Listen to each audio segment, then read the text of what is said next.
Braves Country, I'm Mac Magee. Join us for Pitch by Pitch, Play by Play, the classic call of Braves Country baseball. We're bringing you Atlanta Braves baseball all year long. Jump into our pregame show, Braves Country Today, just before first pitch. Stick around for the postgame show, Braves Country Tonight, where we will open up the phone lines and react to your calls or your comments all year long. That's Braves Country Radio, pitch by pitch, play by play, your home for the classic call of Braves Country baseball.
You're listening to Braves Country Radio, your home for the classic call of Braves Country baseball.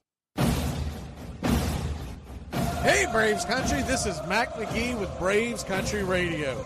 We are bringing you pitch by pitch, play by play of your Atlanta Braves all year long. Please like and subscribe today. It's free and it helps us bring you more of the game we all love. Braves Country Radio, your home for the classic call of Braves Country baseball.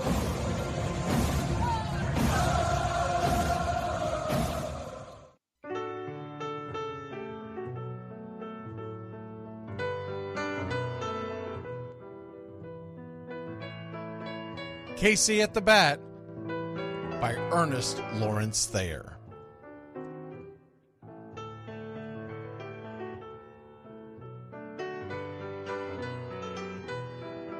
The outlook wasn't brilliant for the Mudville Nine that day. The score stood 4-2, but with 1 inning more to play. And when Cooney died at first, and Barrows did the same, a pall-like silence fell upon the patrons of the game. A straggling few got up to go in deep despair. The rest clung to the hope which springs eternal in the human breast. They thought, if only Casey could but get a whack at that, we'd put up even money now with Casey at the bat. But Flynn preceded Casey, as did Jimmy Blake, and the former was a hoodoo, while the latter was a cake. So upon that stricken multitude grim, melancholy sat, for there seemed but little chance of Casey getting to the bat. But Flynn let drive a single, to the wonderment of all, and Blake, the much despised, tore the cover off the ball. And when the dust had lifted, and men saw what had occurred, there was Jimmy safe at second, and Flynn a hugging third. Then from 5,000 throats and more rose a lusty yell. It rumbled through the valley, it rattled in the dell. It pounded on the mountain and recoiled upon the flat, for Casey, mighty Casey, was advancing to the bat.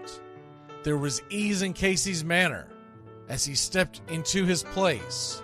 There was pride in Casey's bearing, and a smile lit Casey's face. And when responding to the cheers, he lightly doffed his hat. No stranger in the crowd could doubt 'twas Casey at the bat. 10,000 eyes were on him as he rubbed his hands with dirt. 5,000 tongues applauded when he wiped them on his shirt. Then while the writhing pitcher ground the ball into his hip, defiance flashed in Casey's eye, a sneer cooled Casey's lip. And now the leather-covered sphere came hurtling through the air, and Casey stood a-watching it in a haughty grandeur there. Closed by the sturdy batsman, the ball unheeded sped. "That ain't my style," said Casey. "Strike one," the umpire said. From the benches black with people, there went up a muffled roar, like the beating of a storm waves on a stern and distant shore. "Kill him! Kill the umpire!" shouted someone on the stand, and it's likely they'd have killed him had not Casey raised his hand. With a smile of Christian charity, great Casey's visage shone. He stilled the rising tumult, he bade the game go on. He signaled to the pitcher, and once more the dun sphere flew. But Casey ignored it, and the umpire said, "Strike two!" "Fraud!" cried the maddened thousands, and echoed answered, "Fraud!" But one scornful look from Casey, and the audience was awed. They saw his face grow stern and cold. They saw his muscles strain. And they knew that Casey wouldn't let that ball go by again. The sneer is from Casey's lip. His teeth are clenched in hate. He pounds with cruel violence his bat upon the plate. And now the pitcher holds the ball, and now he lets it go, and now the air is shattered by the force of Casey's blow. Oh, somewhere in the favored land, the sun is shining bright. The band is playing somewhere, and somewhere hearts are light. And somewhere men are laughing, and somewhere children shout. But there is no joy in Mudville. Mighty Casey has struck out. Casey at the Bat, Ernest Lawrence Thayer, published June 3rd, 1888. San Francisco Examiner.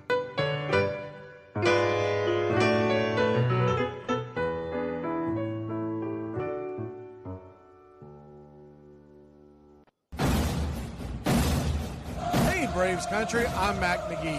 Join us for Pitch by Pitch, Play by Play, the classic call of Braves country baseball. We're bringing you Atlanta Braves baseball all year long. Jump into our pregame show, Braves Country Today, just before first pitch. Stick around for the postgame show, Braves Country Tonight, where we will open up the phone lines and react to your calls or your comments all year long. That's Braves Country Radio, pitch by pitch, play by play, your home for the classic call of Braves Country baseball.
What's up, Braves country? Looking forward to a great Atlanta Braves season. See y'all at the ballpark.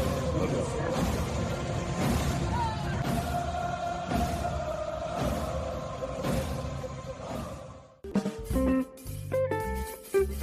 you. Drink like me, you can't smoke like me. So don't try and be like me.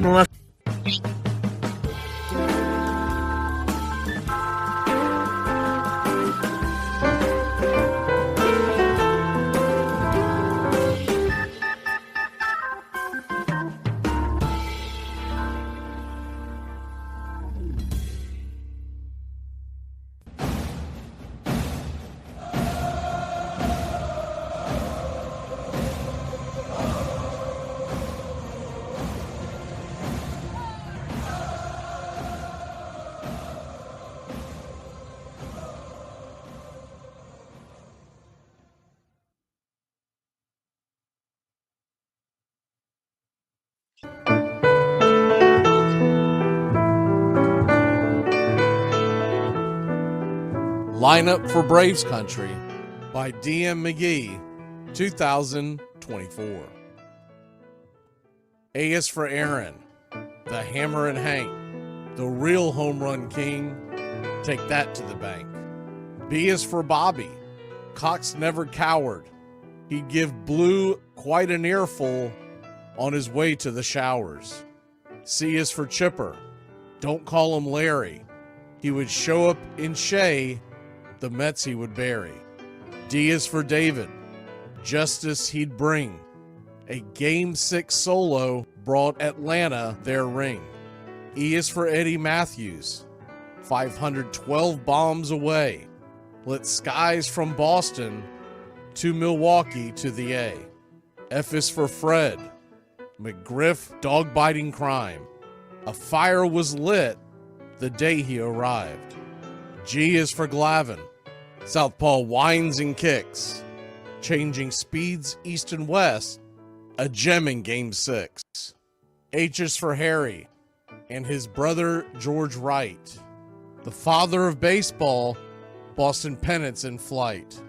I is for inning, ending double play. Riley to Ozzie to Olsen all day. J is for Jones. Andrew let her fly.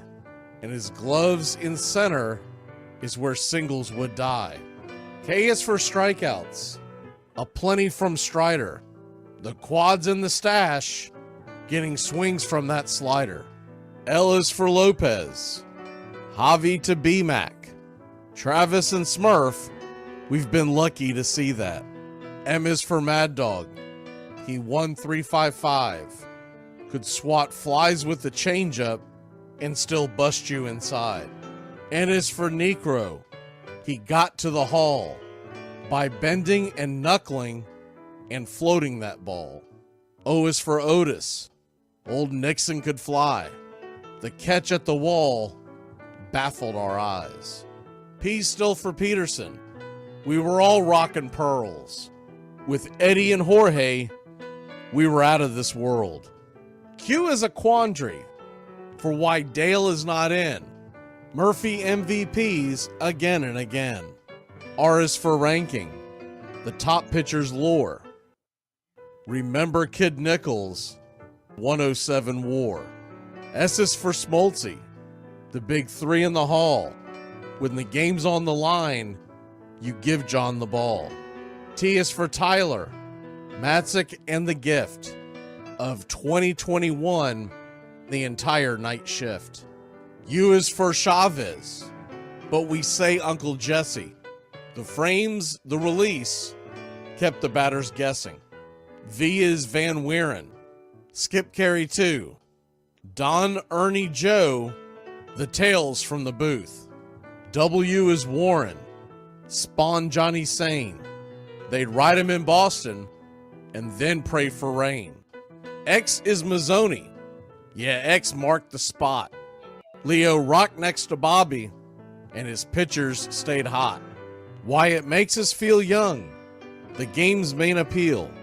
Chopping through the battery, there's no better feel. Z is for Zip Boom Bam, Ramalama Ding Dong. Throughout the summer, we sing that song. From AJ to eyeglasses and a hell of a pen. Mad Max, Uncle Charlie, win after win. A cannon from short, and RC you later. Acuna Matata, there is no one greater. Though you can't fit them all when you just A to Z. Think of your favorites in the rafters we see. I started with 3, then 10, 25, 47, 31, and of course 29. Let's not forget 21, 41, 35, the great 44, or 755, and old number 6, who led his great teams. The pennants were flying. It felt like a dream. From Boston to Milwaukee to Atlanta's TBS, a family, a tradition, Braves Country's the best. Lineup for Braves Country by DM Magee, 2024.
Hey Braves Country, this is Mac Magee with Braves Country Radio. We are bringing you pitch by pitch.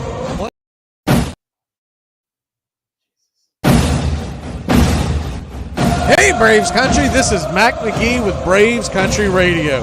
We are bringing you pitch by pitch, play-by-play of your Atlanta Braves all year long. Please like and subscribe today. It's free, and it helps us bring you more of the game we all love. Braves Country Radio, your home for the classic call of Braves Country Baseball.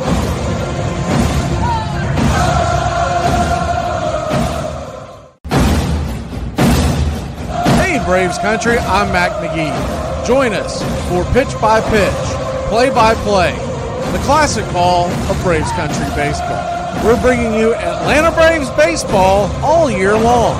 Jump into our pregame show, Braves Country Today, just before first pitch. Stick around for the postgame show, Braves Country Tonight, where we will open up the phone lines and react to your calls or your comments all year long. That's Braves Country Radio, pitch by pitch, play by play, your home for the classic call of Braves Country Baseball.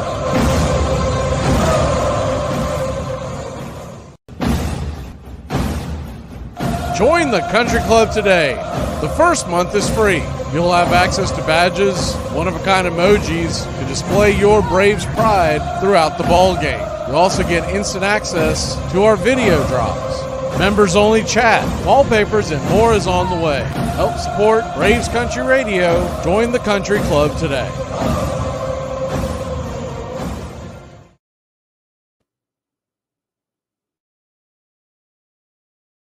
You're in Braves Country.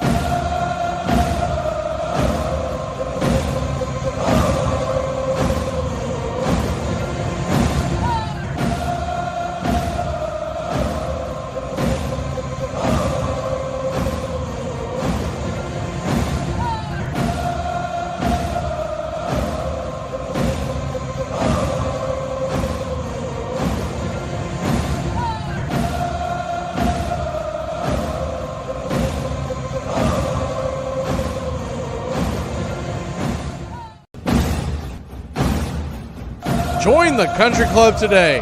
The first month is free. You'll have access to badges, one-of-a-kind emojis to display your Braves pride throughout the ball game. You also get instant access to our video drops, members-only chat, wallpapers, and more is on the way. Help support Braves Country Radio. Join the country club today.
Good afternoon, Braves country. Going to give you a second to look at the lineup for today as your Atlanta Braves are about to take on the New York Mets, and we're going to get to see the Christian Scott Paper Company, his second time through, first time he went up against the Tampa Bay Rays. Before we do that, there have been some clips I want to get to. One of them, I want y'all to hear this one from Chris Sale post-game Wednesday. If you missed it, it's a really good interview, just a few minutes, and then we'll get into what Snicker and Olsen said last night. Here is Chris Sale on the post-game playing his old team, the Red Sox, and you just got to love the fire in Sale. Yeah, I guess. It's always weird facing your old team. I've only ever done it once before, obviously, with Chicago, but a little bit different this go-around. So, the first few innings was getting into some deep counts. Pitch count got up there pretty good, but you get through the first inning and you kind of take an exhale, and then, next thing you know, you got 4 runs on the board. So that helps a lot too. I was going to ask you, what was it like watching Marcell and RC go back to back like that in the first inning? Again, it just kind of settles you into the game. It was obviously my old team, and we haven't been playing great baseball. We had a rough road trip.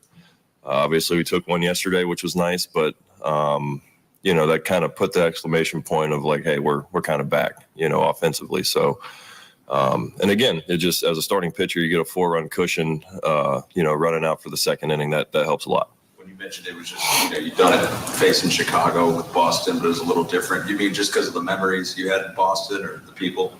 Was that why it was different this time? Yeah. We won a championship together. I watched Rafael Devers make his major league debut and turn into a $300 million superstar.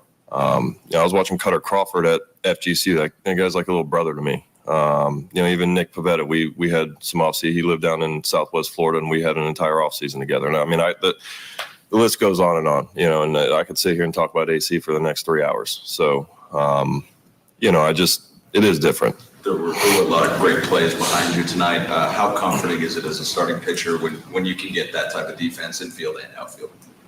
Yeah, watching Riles, I just after the third play he made, I just said you're unbelievable. It's nice knowing that you go out there and you take the ball. You got some bats behind you, obviously, and then with Riles at third base making some great plays, and then Kelenic, he deked me. At first, I thought he kind of went like this, like dang it, I missed it. But that incredible play and just unbelievable. Chris, you spent some time talking to AC and the players yesterday. You kind of switched into business mode yesterday or today. Yeah, again, it's no secret. I've said it before, and I'll say it 1,000 times until I run out of breath. I love those guys. I always will. The memories I've made with them, good and bad, make that relationship as solid as it is. But on the flip side of that, we're men. This is a competitive game, and we have a job to do. I'm very competitive by nature. I know that those guys over there are as well. So, you give them the head nod the first go around in the batting order. Hey, I got respect for all those guys. I love those guys. So, but we're here to win. We're here to help our team win and do the job we're supposed to do. So, outside the lines, we're brothers. We love each other, and we're pulling for each other. Inside of those lines, it's business, and that's just how it is. Alex was telling us that he's felt as close to you as a player, since he's been a manager as anybody, that you guys talked like a couple days after he got hired. Yeah. Is that kind of how you see him too? You guys went through a lot together. No question. We went through a lot together. 2018, we won a World Series together, and we're on top of the mountain. 2019 is when it kind of, the stumble started, and then. We both missed 2020, and through that whole year, I talked to him about as much as anybody, and I've texted with him a few times already this season, had phone calls with him, like phone conversations. So yeah, that relationship is the way it is because of the history that we've had, but the respect we have for each other. I know he's always had my back to the nth degree, and he knows I'll always have his back, and I gave him everything I had, you can judge it for what it is. I know it wasn't much at times, but regardless of what it looked like, it was everything I had all the time when I was out there on that mound for him.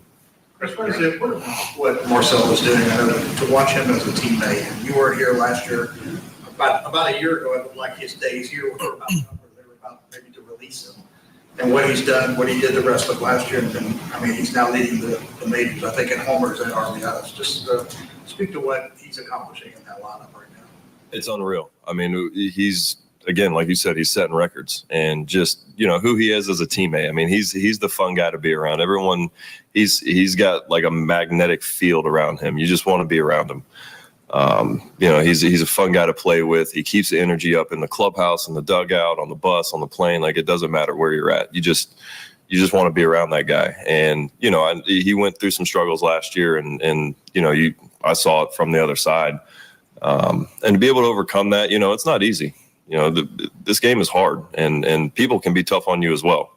I've lived that too. So for him to be able to put all that aside and grind it out and be where he finished last year and then picked off obviously right where he left off, that says a lot about him, who he is as a person, as much as it says who he is as a baseball player. Okay, so that was Chris Sale, and I just thought it was an interesting interview, and it was one that we wanted to get to yesterday, but didn't have a chance because of the rain delay. Here is Brian Snicker on yesterday's game. Especially, like Ronald and Matt, it's they've been grinding and working really hard, so it's good to see it pay off for them tonight. And Charlie, that's key. When you pitch like that, you make all that other stuff hold up. So that was really good to see Charlie get his 2000th inning, and and so well. Yeah. What is that like for a player like Charlie? And same with Iglesias' 200th career save for him. 2 milestones for both those guys. It's really good. That was a nice evening. I knew Iggy was sitting on 199, so that's he's such a great guy. I'm so happy for him, and he's such a team guy too. Never balks at anything we want him to do, and so it's pretty special when you start setting those kind of records and getting in that company. Do they know that going into the game? Yeah. Oh yeah, these guys know everything that's going on. Yeah, so we were prepared for Charlie's out and Iggy going in. I'm glad he got a chance to, because I know he knows that, and I'm glad he got a chance to get it over. In that one swing we talked about earlier in the week with Jared, even for these kind of guys, accomplished guys like that, just kind of get you in a groove. Yeah, well, it can. You square that one up like that and feel good, and it's amazing what that'll do for a hitter. Just that one swing and the one outcome can be huge for a guy going forward. How much is an inning like that a product of just staying with themselves through a couple weeks, doing the same thing, working hard? Yeah, it is. That's how that product happens, is these guys never get off the pedal. They're constantly working. They're constantly trying to figure things out. And, it's never woes me. It's always I'm going to figure it out and get better. It's kind of just a good reminder of how good the top of your lineup can be and how explosive it can be. Oh, no, absolutely. And, we're not even close to be hitting on all cylinders yet, too. So I kind of think when we get some, that warm weather comes and we're getting consistent and, and that's part of the game. I mean, it's just all part of it and ups and downs of what we do. But the consistency and the work and all that is the key. For Charlie, how remarkable is that when you think of where he was in 2008 to kind of be that example of a guy who reinvents himself and keeps pitching? Just how remarkable. He amazes me every time he goes out there. I just think at all he's thrown 1,000 innings and that ball's still coming out of his hand like that, and to be able to do what he has. And the last couple of days, that game he just pitched in LA was really good too, and just kind of using all of his pitches and it's been really good. So that was Brian Snicker, and there you have it. That's the gist of what I wanted to get to on the post game. Look, it's a long season, and we know that there are going to be ups and downs. There's going to be times where you're going to be pulling your hair out because of what's going on right now. I think a lot of our slumps at the plate has to do with it's been a weird schedule. You look at how little we've been home. And then even when we do go home, like back on Tuesday, and then immediately got a jolt, but you had to get back on a plane after just 2 games. And that is just weird. I don't know if I've ever seen that in a Major League Baseball schedule. And it's got to do with because they're trying to play every single team in Major League Baseball. And I get all that and why they're doing it. They got to do a better job of setting up these schedules because these guys get exhausted, not just physically, but mentally. You're on the road constantly. We've had some cold temperatures to deal with. And then let's be honest, we ran into a scalding hot Dodger offense, and that Seattle team has got really good pitching. And so all that said, we're still right there. We're 2 games behind Philly. We're about to take on the Mets. We are, what are we now? 6 games in front of the Mets, 2 behind Philly, 5 in front of Washington.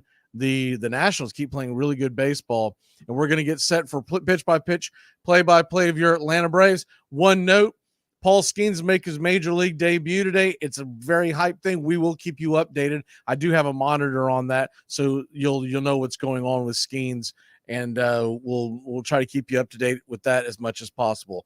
We're going to step away, pitch-by-pitch, play-by-play. Max Fried and Christian Scott will talk about what he's going to bring to the mound here when the Braves take on the Mets. Their rookie, and he had a phenomenal first outing. Hopefully the Braves can get to him. We'll be back in a flash for lineups and all that jazz.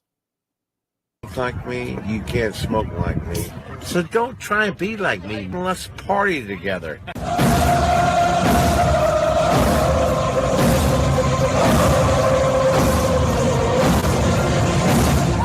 There's something kind of about a kid that's never played baseball.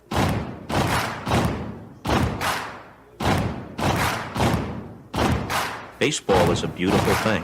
It's more beautiful in an old park. It's asymmetrical and quirky. But even in a dome with artificial turf, it's beautiful. The way the field fans out, the choreography of the sport, the pace and rhythm of it. The fact that pace and rhythm allows for conversation and reflection and opinion and comparison. In right field, the crowd is tormenting Strawberries, singing, Darryl, Darryl. Little roller up along first, behind the bag. It gets through Buckner. Here comes Knight, and the Mets win. And there's a fly ball deep to left. It's on its way. There it goes. And the Yankees are going to the World Series. Ground ball stabbed by Folk. He has it. He underhands to first for the first time in 86 years. The Red Sox have won baseball world championship. Can you believe it? It's a pastime, something you do. It's entertainment, something you watch. And it's a shared experience, something you talk about and read about. But you can apply those same 3 criteria to other things. What makes baseball special is that it's the best game that's ever been devised. Smith corks one into right down the line. It may go. Go crazy, folks. Go crazy. Sure as God made green apples, someday the Chicago Cubs are going to be in the World Series. A little bouncer slowly toward Bryant. He will glove it in front of Rizzo. It's in time. And the Chicago Cubs win the World Series. Cubs win. What a lucky break.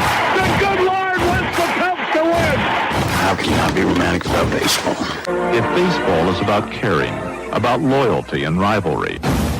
Braves fans are on their feet hoping for some kind of a bleeder or a seeing eye single. Here's the 1-2 pitch. Fastball hit high and deep down the right field line. It's going back.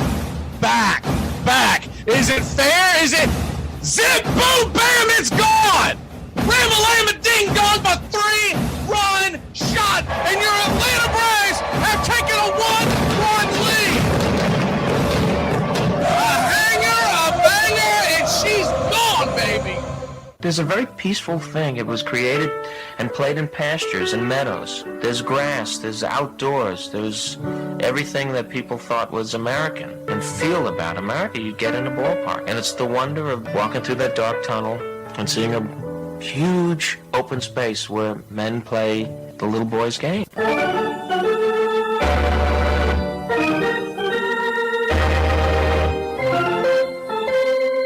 I believe in the Church of Baseball.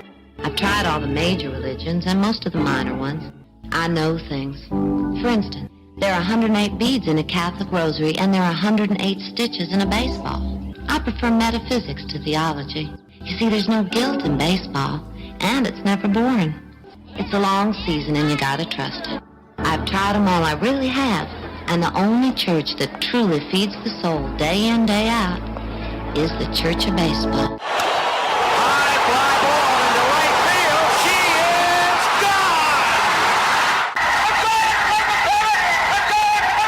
Swung line drive left field. 1 run is in. Here comes Reed. Here's the throw to the plate. He is safe. You're in Braves country. If there's a bigger thing going on right now, I don't know what it is. We're down to 1 strike here. Gurriel, the last hope for the Houston Astros.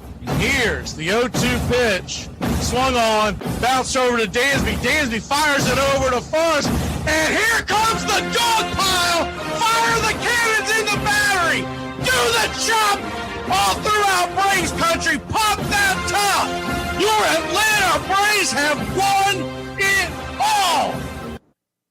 Oh, say can you see by the dawn's early light what so proudly we hailed at the twilight's last gleaming, whose what stripes and bright stars through the perilous fight o'er the ramparts we once were so gallantly streaming, and the rockets red glare, the bombs bursting in air, gave proof through the night that our flag was still there. Oh, say does that star-spangled banner yet wave o'er the land of the free and the home of the brave? Play ball!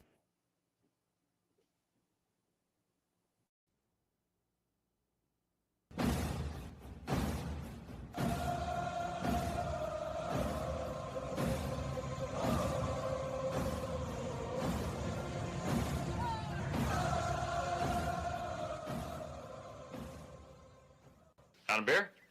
7 o'clock in the morning. Scotch? Hey, howdy, hi, and how the hell are you? Pull up an armchair, girls and boys, and join us for Braves Country Baseball. You're listening live, and the scene is Citi Field in Queens, New York, where we're set to bring you pitch by pitch, play by play of your Atlanta Braves. Hi, I'm Mac Magee. Here are your starting lineups for today's action. Leading off and playing right field for your Atlanta Braves, Ronald Acuna Jr., 3 home runs, 9 RBI, 14 stolen bases, batting .259. Ozzie Albies, batting second, playing second, 3 home runs, 19 RBI, 2 stolen bases, batting .291. Austin Riley batting third, playing third. 3 home runs, 18 RBI, a .246 average. Matt Olson batting cleanup for your Atlanta Braves with 4 home runs, 18 RBI, and a .202 average. Marcell Ozuna, your designated hitter, with a .313 average, 12 home runs, and 38 RBI. Travis d'Arnaud is behind home plate for your Atlanta Braves. 5 homers, 16 RBI, and a .267 average. Michael Harris II will be patrolling center field for your Atlanta Braves. He has 3 home runs, 13 RBI, 5 stolen bases, batting .248. Orlando Arcia, batting 8th and playing short with 3 homers, 13 RBI, and a .262 clip. And Jared Kelenic is in left field with that golden glove that he's sporting with 1 home run, 6 RBI, and a .286 average. On the mound for your Atlanta Braves, it's Max Fried Day. Max is 2-1 with a 4.23 ERA, a 1.15 whip, 38 1/3 innings pitched, 30 hits allowed, 32 strikeouts versus 14 walks, and 4 home runs served. He'll be going head-to-head with the rookie Christian Scott. The Christian Scott Paper Company has a 1.35 ERA and a shiny 0.9 whip. He has thrown just 6 2/3 innings, allowing 5 hits, 6 strikeouts, and 1 walk. Backing up Scott in the bottom of the first inning, it's Brandon Nimmo. Nimmo is in left field, 5 home runs, 25 RBI, 2 stolen bases. Batting second, playing right, Starlin Marte. 4 home runs, 15 RBI, 7 stolen bases, batting .263. Francisco Lindor, batting third, playing short, with 7 homers, 21 RBI, 4 stolen bases, batting .212. Batting cleanup and playing first, it's Pete Alonso with 9 home runs, 20 RBI, 1 stolen base, batting .220. JD Martinez is the designated hitter and batting .268 on the year with 2 RBI. Jeff McNeil playing second base with a .244 average, 1 home run, 7 RBI, 2 stolen bases. Harrison Bader is in center field with 1 home run, 7 RBI, 5 stolen bases. Bader is batting .272. Brett Beatty is at third base with 3 home runs, 13 RBI, and a .252 average. And behind the plate for the Metropolitans today, it's Thomas Nido. Nido has 1 home run, 1 RBI, and a .211 average. Calling balls and strikes behind home plate, it's James Hoy. James Hoy comes in with a 93% accuracy rate, ranked 55th of the 84 umpires in Major League Baseball. Manning first is Rob Drake. Second base umpire is DJ Rayburn. And down the third base line, it's John Lipka. Game time temperatures around 70 degrees at game time. We're here at Citi Field. First pitch, 4:10 Eastern. Atlanta Braves come in 23-12, 10-8 on the road. The New York Mets are 18-19, 9-11 at home.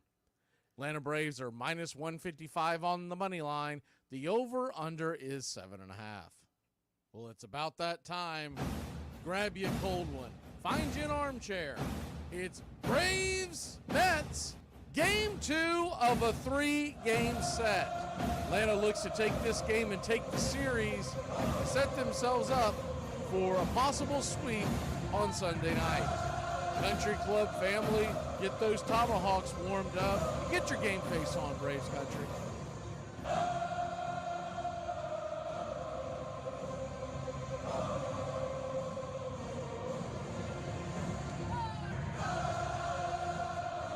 Welcome in, Braves Country.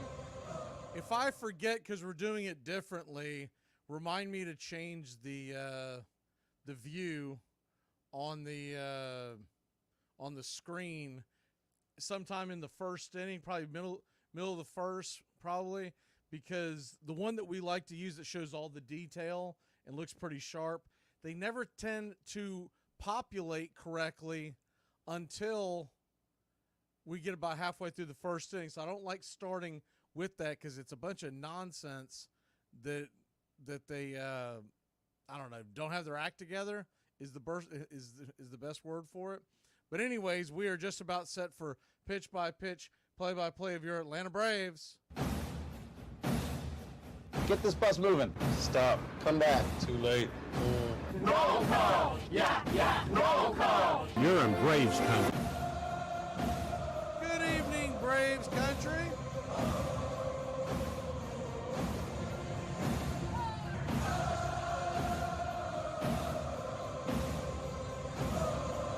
Braves and Mets, Christian Scott versus Max Fried. And good evening, good afternoon, however you want to say it on a 4 o'clock, 4:10 first pitch here on a Saturday as game 2. Good afternoon, Goat. Good afternoon, David. Good afternoon. Let's see if we got other country club members. Gary, Edward. And also good afternoon to Braves country. We've got Tony, John, Charlie. Thought I saw. Good afternoon, Edward Spry. I thought I saw your name there. Good afternoon, Travis. There it is, Underwater. And good afternoon, Underwater. And Underwater, we will keep you abreast. I'm sure you're watching it as well. We're going to keep you abreast what's going on with the Pittsburgh debut of Paul Skeens. His first pitch that he threw and his first strikeout. So it's one batter, 3 pitches, and a strikeout for Paul Skeens. The entire crowd is going bananas. And that is cool to see in Pittsburgh. An old National League, Major League Baseball city, and they've got something to root for once again. I can tell you right now, I'm here for all that. It's going to be really cool to see him and Jared Jones grow up, and hopefully Pittsburgh can be very, very competitive in the very near future in a division that's always gettable. First pitch on the way to Ronald Acuna Jr. It is baseball time in Braves country. Yes, sir. Christian Scott fires the first pitch. Swing and a miss strike. Fastball right down the pipe, 95 miles an hour. It's 0-1. The 0-1 swung on and swatted back out of play. We'll do it again. So an 0-2 count. Acuna, 259 average, 3 home runs, 9 RBI. The pitch on the way. Just misses outside the sweeper, 1-2. What you'll see from Christian Scott, he's got a 4-seamer that comes in around 96, a sweeper at 83, slider at 88, and he dropped that splitter to keep you honest at 86. The 1-2 pitch, swing and a miss, strike 3. Ronald Acuna Jr. swung at a slider that was about 1.5 feet off the plate, 1 down. So 1 down.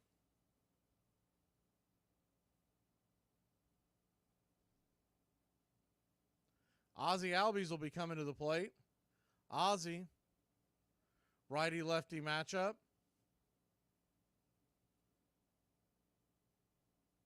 Pitch on the way, swing and pops it up. High in the sky, can of corn. Who wants it? Alonso's got it, and quickly 2 down. So Ozzie gives away an at bat, and Acuna immediately struck out. And that'll leave it up to Austin Riley to get something going here.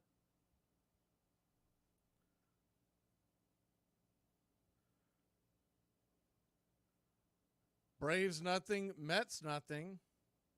Braves in their traditional classic road grays top to bottom, Atlanta across the chest, tomahawk underneath, red lettering, red numerals. The names in the back in navy as the first pitch is a 4-seam fastball, high and out of the zone. It's 1-0. The Mets are wearing their, I feel for the Mets fan, their awful putrid City Connect jerseys. The 1-0 pitch, swung on, swatted foul, slider off the plate, 2-0. So a 2-0 count. By the way, Paul Skeens did 3 up, 3 down in his debut for the Pittsburgh Pirates. The number 1 prospect in baseball, if you all are wondering why we're keeping an eye on it. The 1-1 pitch to Riley. Swing and a miss.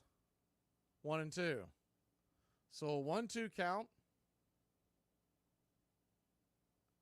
Riley batting .246, 3 home runs, 18 RBI. The only one of the top 4 that didn't hit a home run last night, as the Braves won a tight one 4-2. 2 solo shots and a 2-run bomb by Olsen. The 1-2 to Riley. Swing and a miss, strike 3. Christian Scott Paper Company is dealing. 3 up, 3 down. We'll be back in a flash here on Braves Country.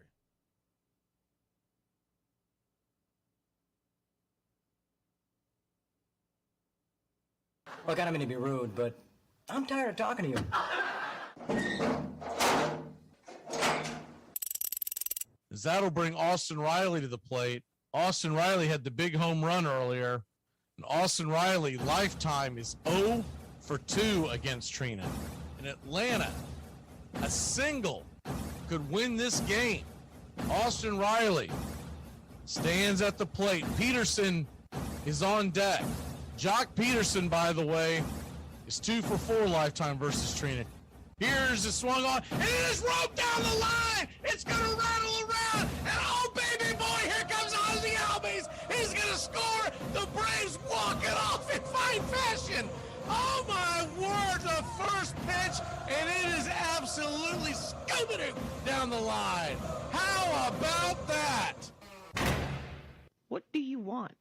25 years old. What does a 25-year-old man want? Hit a parlay and drink some beers with my buddies. And yeah, I'm going to go as far as to say that's any man of any age. That's all we want. Just hit a parlay, drink some beers with the buddies, hit another parlay, drink some more beers, play some more parlays. That's pretty much the 1-2 punch. I'm going to say any man of any age. That's pretty much, that's all we want. That's it. In 1882, William Hulbert died, and control of the National League and his old team, the Chicago White Stockings, passed to his second-in-command, A.G. Spaulding. The magnet must be a strong man among strong men. Everything is possible to him who dares. Albert Goodwill Spaulding. The railroads had Commodore Vanderbilt. Big Steel had Andrew Carnegie. Big Oil, John D. Rockefeller. Baseball had Albert Goodwill Spaulding.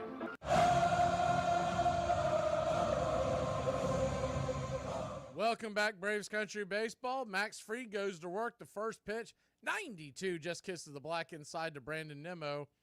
It's 0-1. Lefty-lefty matchup to get you going here this afternoon. It'll be Nimmo, Marte, and Lindor to lead it off. The pitch on the way from Max. Curveball just misses up top. You make the argument that hit the zone. 1-1. Home plate umpire John Lipka did some research on him. James Hoy did some research on him right before the game. The 1-1. Down and away, slider misses 2-1. You'll see him call middle of the zone wide. Some wide strikes. So not like the one that was just there at the bottom, but the ones that are middle in. The 2-1. Down below the knees, 3-1. And he's got a pretty tight strike zone north and south. He's more likely to give you leeway east and west. He ranks as a 3-1 pitch. Fastball right there at the knees. Looked like the sinker, possibly 3-2. He ranks 55th out of 84 umpires in accuracy.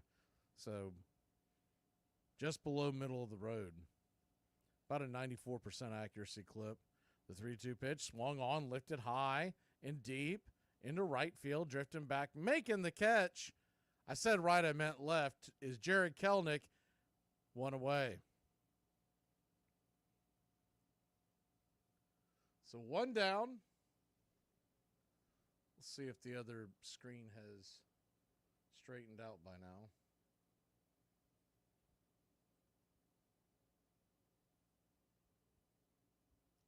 Believe it has. 1 down, and Starlin Marte will come to the plate. Marte takes the first pitch right down the pipe. He showed bunt, but not really threatening a bunt.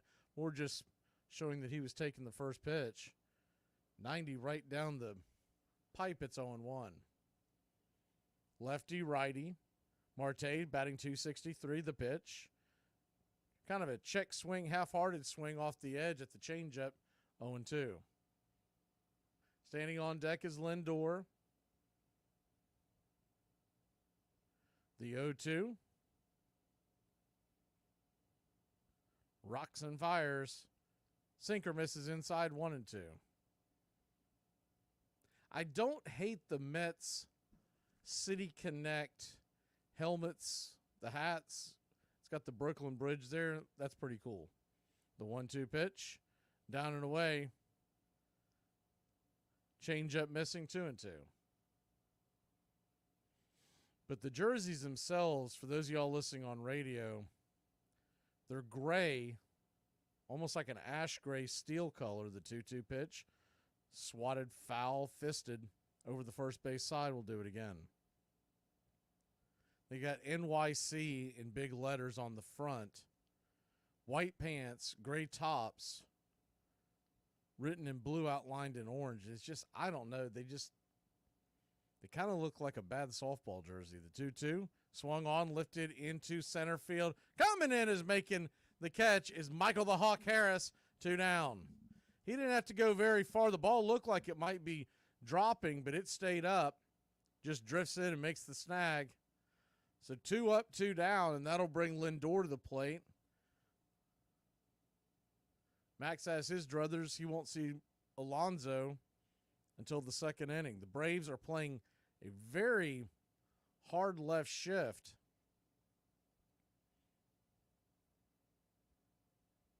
The first pitch on the way is a fastball, 95 miles an hour, just inside, called for a strike. It's 0-1. The 0-1. Lefty righty with the switch hitter. The pitch. Swung on and missed. Curveball just dove off the plate. It's one of those ones where Lindor's trying to hold back, but you've only got so much ability to stay back on that pitch. So an 0-2 count. Max is doing that again with his side. I'm assuming it's something he's been working on as a mechanism. I don't know to say straight, but every time he grabs his side, it makes me worry that he's pulled an oblique or something. He did it quite a bit in the last outing. The 0-2. Swing! Pops it up. High in the sky, can of corn. Who wants it? Ozzy's got it with his red glove right near second base, and that'll end the inning. So we go 3 up, 3 down. We head to the second. We'll take our second swats at the Christian Scott Paper Company. What do you think has become so expensive that it's just not worth it anymore? Life. Thank you for listening. Hey, Braves Country, I'm Mac Magee. Join us for Pitch by Pitch, Play by Play, the classic call of Braves Country baseball. We're bringing you Atlanta Braves baseball all year long. Jump into our pregame show, Braves Country Today, just before first pitch. Stick around for the postgame show, Braves Country Tonight, where we will open up the phone lines and react to your calls or your comments all year long.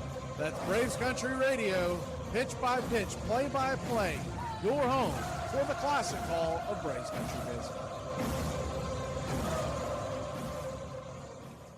You don't slap me for telling jokes. That's unacceptable. And the thing is, Will, I love him, but he was, the happy-go-lucky before the slap, and nobody saw that coming, which was weird. 50 Cent had been going ham on Jada. He didn't slap 50 Cent. He slapped 50 pounds. Chris Rock can't defend himself. His hands don't even make fists. You ever see them little hands? He got like little back scratches. Armchair.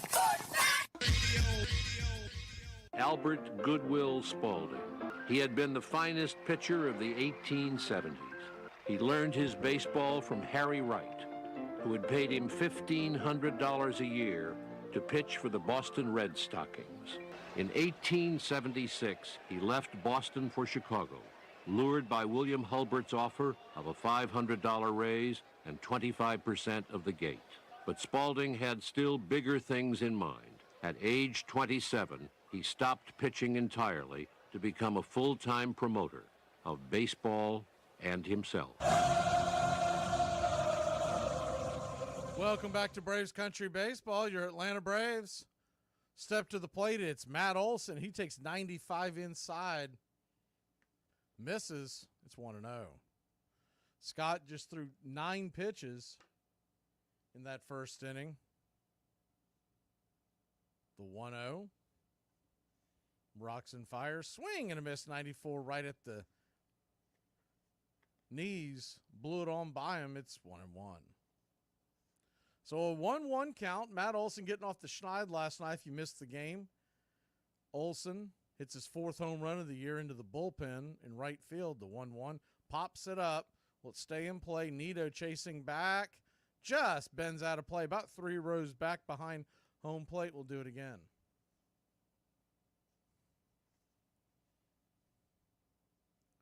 We had another good day on Cover Country. Went 3-1. If you're not catching those videos, you might want to jump in. Really good year. Well above 66%, I believe it is right now. So the 1-2 pitch on the way. Swung on. That ball is laced down the right field line. Is it fair? Rattles up against the corner, but it just drops foul. Looking at the replay, about, we'll say 2 feet foul. If that stays fair, it's going to ping pong around back there. And Olson would have at least been on second. So a 1-2 count. Righty, lefty. Olson trying to become the first base runner of the game. Standing on deck is Marcell Ozuna. The 1-2. Way outside wide 96. Tried to get him to chase. 2-2. Christian Scott was a 5th round pick out of the University of Florida back in 2021. The Mets' number 6 overall pick, the 2-2. Swing and a miss. Strike 3. 1 away. And Florida's got a lot of pitchers in the majors right now. Hurston Waldrop ought to be the next one for your Atlanta Braves. He was the 1st round picked out of Florida last summer. A.J. Puck down there in Miami, though he's not doing great, but Brady Singer really is having a good year for Kansas City. First pitch on the way to Ozuna is high and out of the zone for a ball. It's 1-0. It's funny how things change so quickly. This year, they're one of the worst pitching staffs in the SEC. The 1-0. Righty. Scott turns, kicks, swing, and that ball's hit hard on the ground. That is going to get through for a base hit right in the 5-6 hole. Marcell Ozuna gets things rocking. We'll see what the youngster will have from the set position. Chicago and Pittsburgh, by the way, appears to be on the ropes a little bit. He's let 2 runners on top of the second with 1 out there. We'll keep you updated. Minnesota leads Toronto 7-3 on the out-of-town scoreboard. First pitch on the way to Travis d'Arnaud. A slider, top of the zone, grabs the strike. It's 0-1.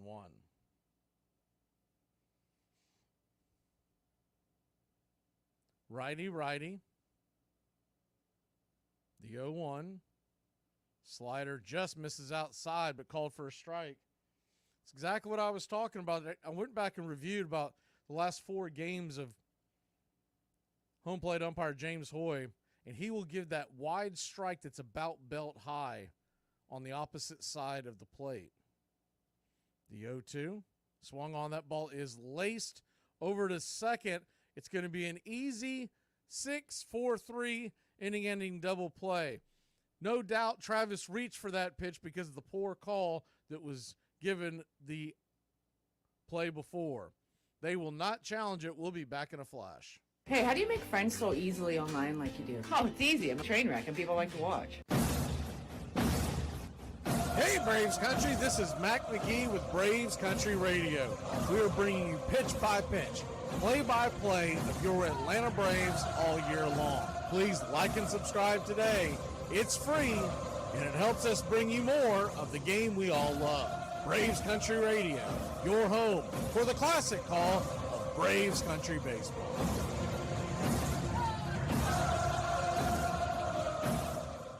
PA plus E equals P.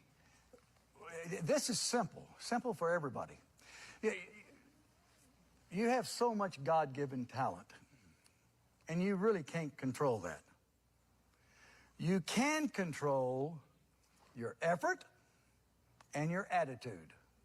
Positive attitude plus effort equals your performance. What blows my mind is people willingly back up into parking spots. If someone had a gun to my head and they said back up into that parking spot or parallel park, honey, make that casket pink, because that ain't going to happen. Albert Goodwill Spaulding. With $800 borrowed from his mother, he opened a sporting goods business. Soon he was manufacturing all the baseballs used in the National League. He then began making bats and uniforms, managing to persuade club owners that each position should have its own distinctive garb. The result was chaos. The team looked like a Dutch bed of tulips, a Chicago sports writer said, and the experiment was quickly abandoned. You're listening to Braves Country Radio, your home for the classic call of Braves Country baseball.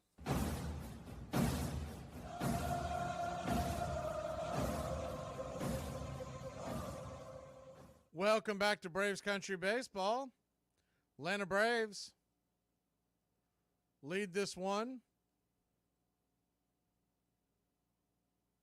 Lead the series 1-0. The game is tied 0-0. We head to the bottom of the second inning. Braves would love to get this win here. Tomorrow night is Bryce Elder night. There's no telling what Bryce Elder we're going to get here in New York. I think he's going to bounce back and pitch well, but you'd like to get the series win today. First pitch on the way to Alonso is a curveball right there for a strike, about belt high on the inner cut. It's 0-1. The 0-1. Swung on and chopped foul off his instep. It's 0-2.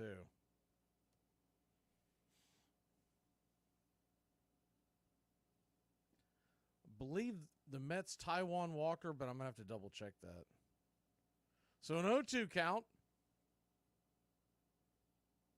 Lefty, righty. Fried lets her go. Swung on and fouled straight back into the crowd behind home plate. Do it again, 0-2.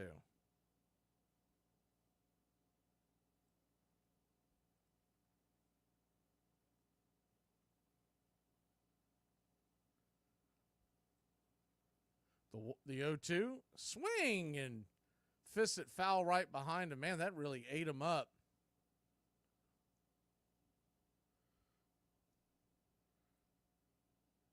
Really got in his kitchen. It's one of those pitches kept cutting, and he couldn't decide to swing or to let it go. It's too close to take. So an 0-2 count from Fried. He's at 19 pitches here in the early going. Hazy day here in Queens, New York. Sun keeps poking through a little bit. The 0-2 pitch.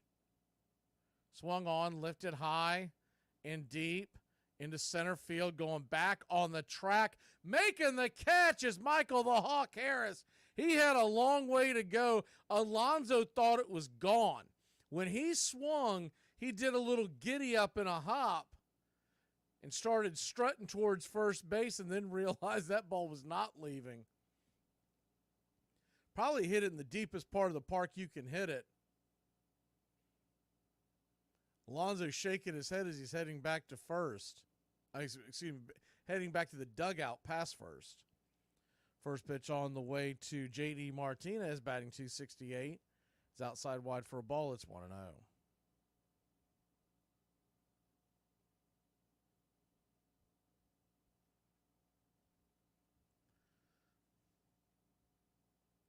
The 1-0. Lefty righty swung on and swatted down the right field line, evens up the count at 1-1.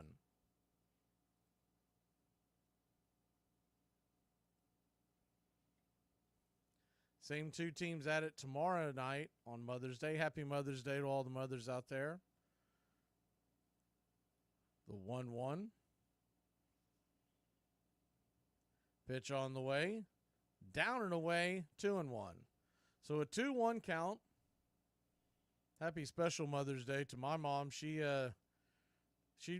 one of the reasons why I've got the love for baseball. So a 2-1 count. Lefty righty. The pitch from Freed.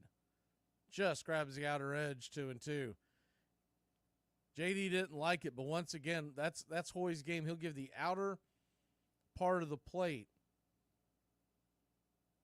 Both righties and lefties. I looked them up both because I didn't know if he tended to do one or the other. The 2-2. Swung on, hit hard on the ground. Right at Riley. He's actually going to pick it and stick it in his back pocket 2 away. I thought the ball hopped on the ground, but he got it before it lasered into his glove. It was a backhanded diving stab. He came popping up. When he came popping up like that, I thought he was coming to first, but instead, nice snag by Riley, 2 away. So 2 down, and Jeff McNeil, the left-hander, comes up. We haven't really had a chance to talk about it. It was such a fast game last night with the rain delay. His first pitch on the way is a slider right there. A strike, it's 0-1. The Atlanta Braves made the trade the other night. I started to bring it up last night, and then we went to break and never did get back to it. They made a trade sending Luis Guillorme out to Los Angeles and brought in Zach Short from Boston. They're both infielders. The 0-1 swung on and bang foul down the first base line. It's 0-2. You might wonder why the Braves did that. The money wasn't much different, but the basic thing is this. Neither guy is expected to play much, but what Zach Short brings to you is the 0-2 pitch, down and in, 1-2. He's much more athletic, a better base runner. He can play all over the infield. He's a lifetime batting average of around 200. He's nothing special at the plate, but much better base runner, and the Braves are looking at it. If they decide to pinch run in a game, they'd rather have a guy that they can use and not have to burn 2. As they continue to want to get Forrest Wall reps down on the farm. He hit 2 home runs last week, by the way, down on the farm. Forrest Wall did. The 2-2 swung on and dribbled over to second. Ozzy's got it, flips it over to Matt, and it's a 4-3 put out to end the inning. 3 up, 3 down. We'll head to the top of the third. 0-0 your score. How the hell can you wear a Bears jersey at a Packer game? This is worse than when you wore the Air Supply t-shirt to the Aerosmith concert. And to the rest of you, the non-believers, the underachievers, the tweet and deleters, you guys make me sick to my stomachs, fam. A lot of people work really, really hard for their dreams, but it's not meant for everybody. That's why you use auto-tune and I don't. People like making fun of us guys who still wear cargo shorts, a.k.a. purse pants. Well, guess what? I can't wear the short shorts that are in style because I hit an age where my might fall at the bottom. Also, I can hold like 3 beers in each cargo pocket. Boom. And lastly, I always have 2 free hands. That means I give 2 high fives. Whoa. You're prejudiced against Tommy Macklin because you know he's a white guy. I don't know anything about him. I just told you he was a white guy. So? That's why you hate him. Well, you know he's a white guy, so you're against him. Well, I ain't prejudiced that way. I ain't prejudiced against no man just because his skin is the same color as my own. Yeah, Archie has lots of white friends. Like other captains of industry, Spalding crushed or bought out his competitors, becoming the largest sporting goods manufacturer in the country. Spalding Sporting Goods, its proprietor said, is converting all America to the gospel of exercise. Spalding ran his team and his empire from the private box he built for himself in Chicago's Congress Street grounds, fitted out with a gong to summon servants, and a new invention, a telephone, to keep track of all his enterprises while he watched the game. Newspapers called him the baseball messiah. Braves Country Radio. Please like and subscribe today. YouTube.com/@Braves Country.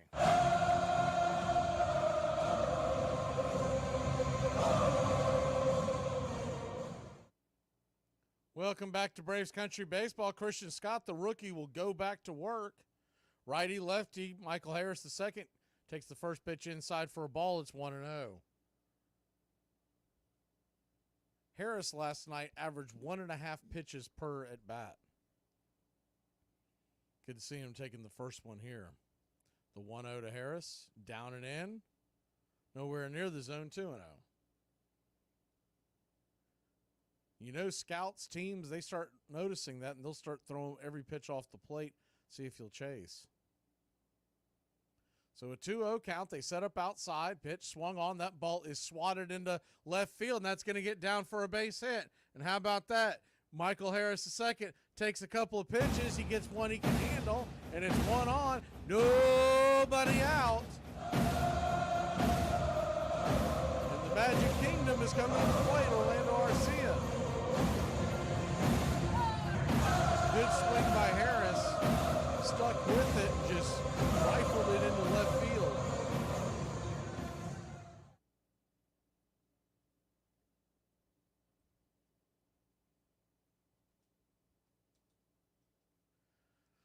First pitch on the way to Arcia is a slider well off the plate. Misses for a ball. It's 1-0.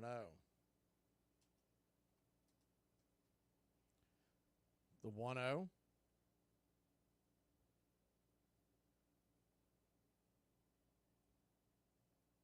Pitch, slider, down and away, 2-0.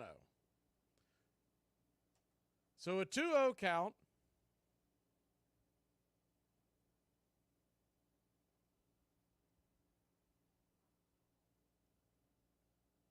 Righty, righty. Scott comes set, lets her go. Swing, and that ball's belted high and deep. If it's fair, it's gone. It is just... No, it is gone.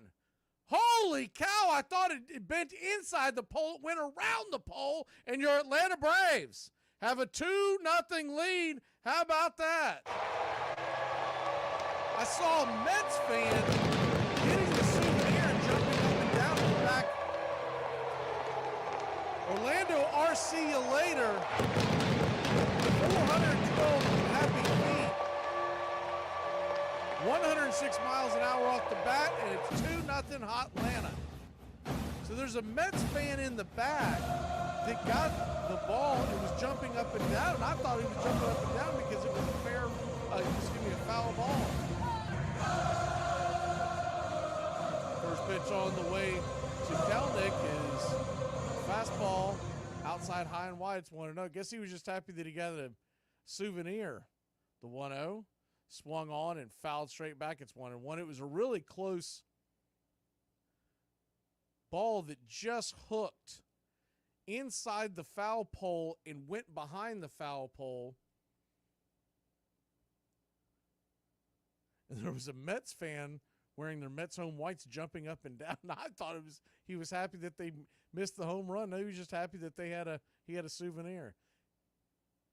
Credit to him, though. It does appear he caught that thing barehanded. So a 2-1 count to Kelnick. Righty-lefty, pitch on the way. Swing and a miss over the top. 2-2.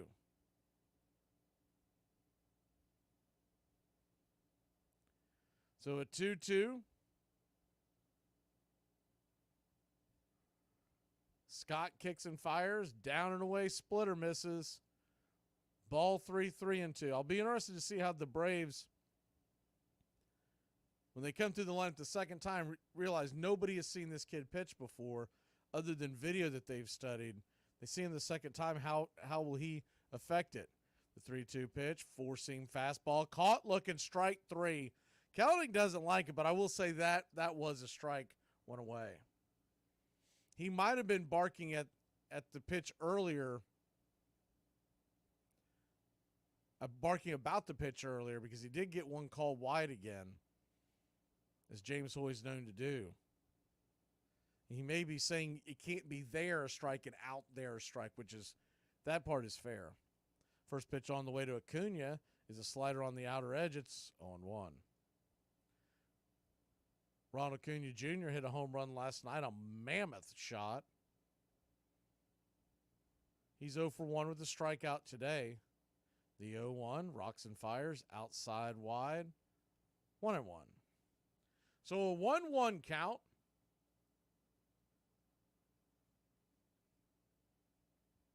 Braves 2, Metropolitans nothing.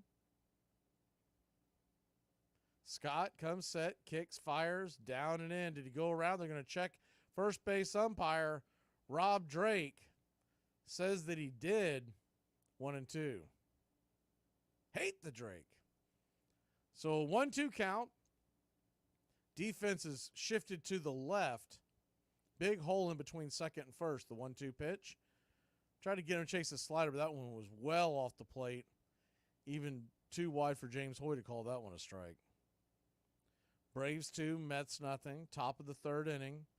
A 2-run shot by Orlando R.C. later.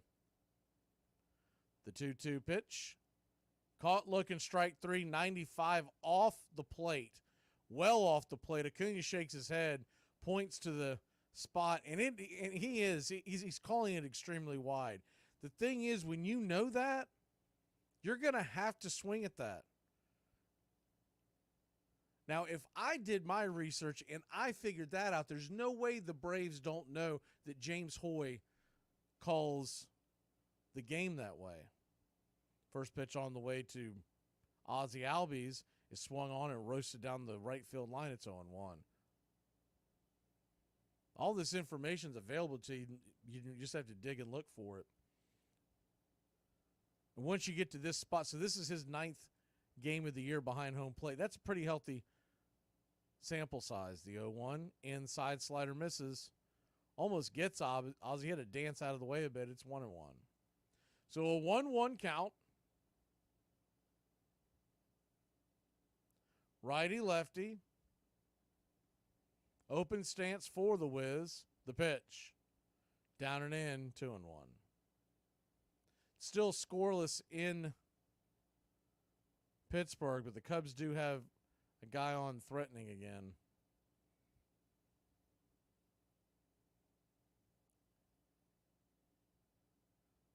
So a 2-1 to Ozzie. The pitch. Swing, and that ball's lifted high, just not deep enough.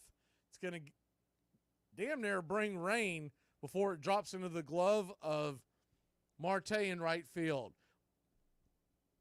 So that'll end the inning, but not before your Atlanta Braves put 2 on the board with Orlando Arcia hitting his 4th of the year. All right, say cheese. Oh, I'm vegan, so I can't really. Oh my God. You know, soy. Look at Soto. He's kicked. He wants to throw the bat at the fan. Let him.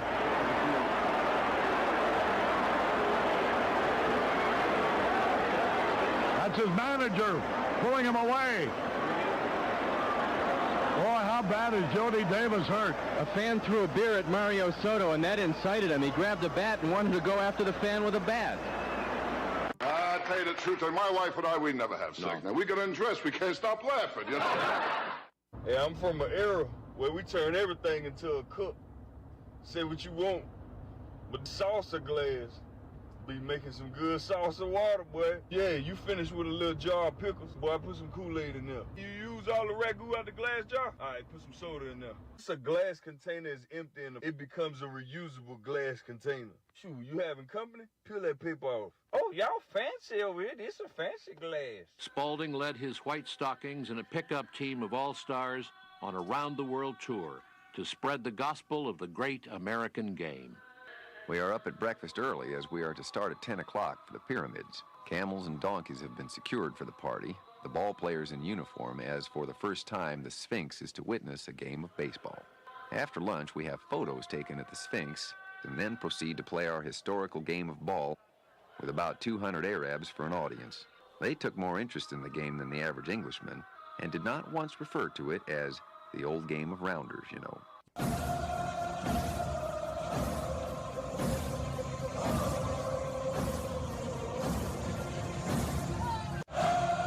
Welcome back to Braves Country Baseball. So Max Fried going back and reaching back and looking back towards his hip or back pocket like I'd been talking about for the past couple of games. The first pitch on the way from Fried to Bader is outside wide for a ball. It's 1-0. home plate umpire James Hoy went out there to talk to him. Is the 1-0 curveball, teardrop right there at the knee, 72 miles an hour. That thing almost rolled up there. It's 1-1. I think he was asking him about what he was doing, reaching back there and whatnot. And Max, whatever Max said, sufficed. The 1-1 pitch swung on. That ball's going to get dropped into right field. Is it fair? Just foul. Looking at the replay one more time. Yeah, it misses by about a foot. Almost ate up the ball boy. The ball boy down there had to grab his stool and jump over the the wall that separates right field just before you hit the corner. So Bader will head back. Just missing a grounds rule double. The 1-2 pitch.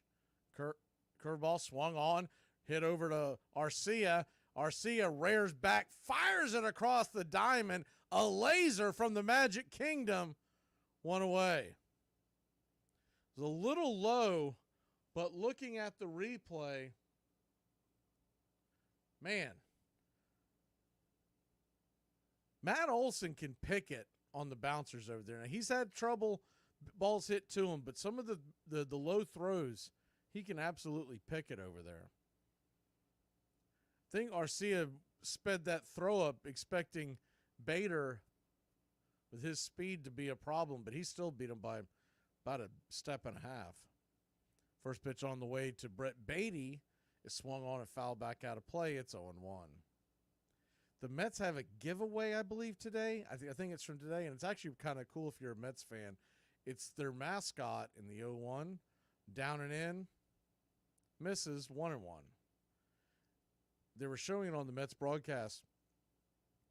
It's the Mets mascot that's about the size of what a bobblehead would be, but he's inside one of those red telephone booths that they have over in England.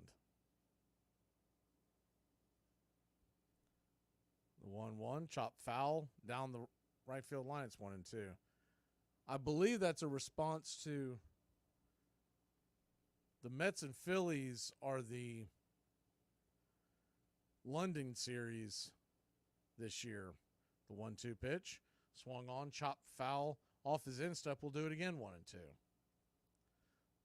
So a 1-2 count. That's got to be coming up in the fairly near future. They usually play that in the middle of the summer. I'll look it up real quick. You had a 1-2 count. Righty, lefty, lefty. The pitch on the way. Inside, did he go around? He did. Strike three. He got him with the half-hearted check swing on the inner cut.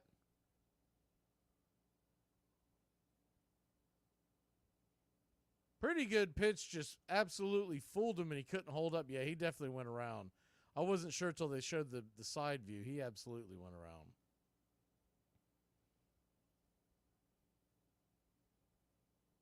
Yeah, it's June 8th and 9th is when that series is. First pitch on the way to Thomas Nido, the hind catcher, takes a teardrop strike right inside there above the kneecaps. It's 0-1. If you do want to watch that series, it's going to be on Fox and ESPN on Saturday night or Saturday afternoon and Sunday morning of that weekend. The 0-1 misses high, 1-1. So a 1-1 count.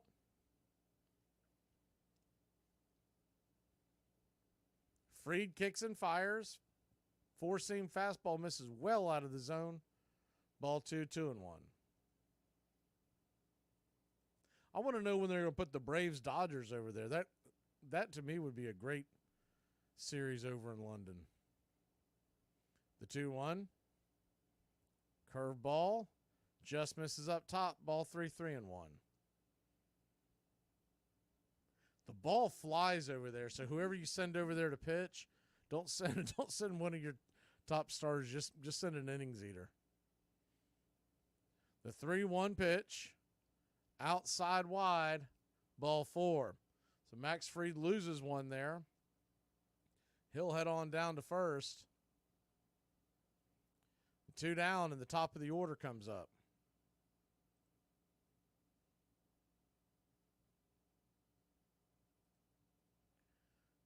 So 2 down, 1 on.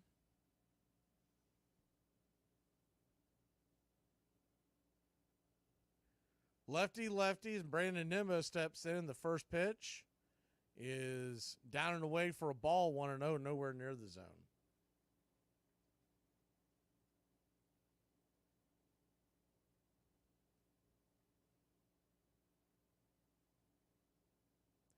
The 1-0 comes set, looks back the runner, kicks, fires, curveball just below the knees, 2-0. So a 2-0 count. So after what I told you about how James Hoy likes to call that wide strike as opposed to the curveball out there, I think if Max throws that slider, he's going to get the call. There is a timeout on the field, and they're checking up Nimmo. They saw something they didn't like from Nimmo. He was grabbing his side. He's now doing a couple of practice swings. And I see now why, because when he had the check swing after that 2-0, he called for timeout and started grabbing his rib cage just slightly, but it was enough to get the trainers out there. He appears to be okay, so he'll go back to work. Max Fried gets ready, the 2-0 pitch. Swing and a miss, 93 right down the pipe. Couldn't quite catch up, 2-1. And Nimmo, I mean, that's what you do when you see a guy who's kind of wincing with his rib cage, you bring the heat. He appears to be okay, though. The 2-1 pitch. Swing and a miss. Sinker over the top. 2-2. Once again, I think that slider would be the one that you would go with because you're getting that wide call. Why not see if he'll chase it out there? Even if you don't get the call, the batter may just go out of the zone to reach for it. The 2-2. Sinker down and in. Ball 3, 3-2. And, you know, that's the kind of stuff that when they're going over these game plans, you would think they would take into consideration James Hoy and his strike zone. The payoff pitch, runner goes, swung on, chopped foul right there off the plate. We'll do it again, 3-2. Mad Max, by the way, is at 50 pitches. We're just in the third inning.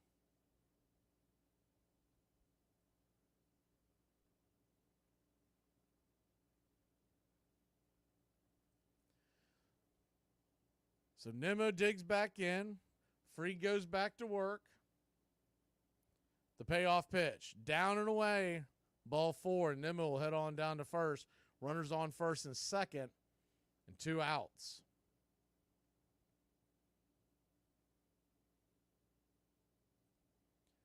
Two down.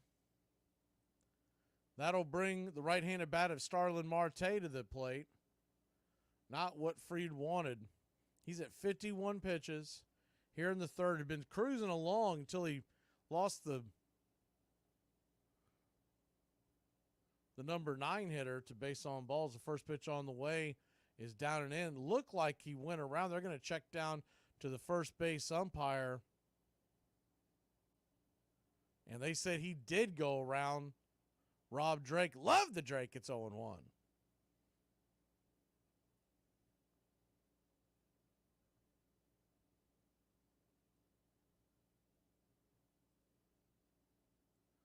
The 0-1.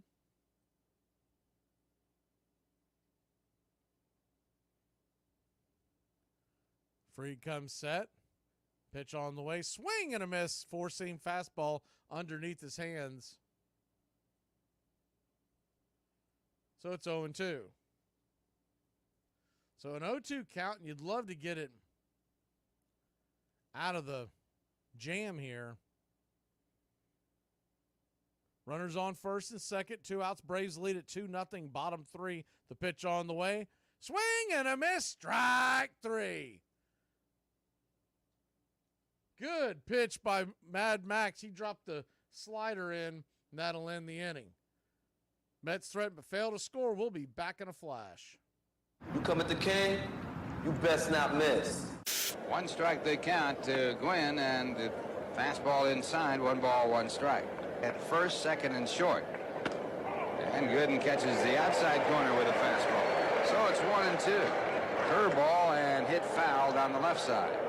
Giving him an off-speed pitch that he can really handle with a man on third and the infield back, especially through the middle. It's like giving up the run.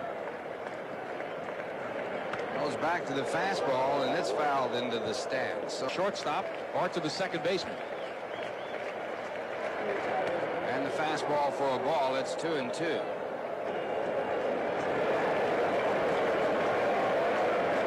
And again, the fastball. That puts the count at 3-2. And as you pointed out, Rusty, he does not strike out often. Got caught looking yesterday. 3-2 pitch, and it's hit down the line. It's foul. 3-2. 3-2 curveball out of the strike zone. So Gooden wins that one. This portion of the show is being brought to you by our mystery sponsor, a product that is so good that they're paying us to keep anyone from associating it with this program. Just a bit outside. Ball 4. Ball 8. On many a summer day, I played baseball starting at 8 in the morning, running home at noon for a quick meal, and again with fielding and batting till it was too dark to see the ball. These were times when my head seemed empty of everything but baseball names and figures. I could name the players who led in batting and fielding and the pitchers who had won the most games. And I had my opinions about who was better than anybody else in the national game. Carl Sandburg.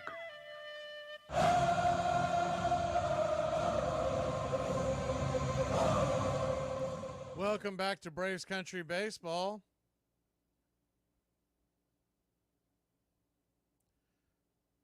Christian Scott goes back to work, trailing 2-0. The first pitch on the way is a 4-seam fastball, top of the zone for a strike. It's 0-1.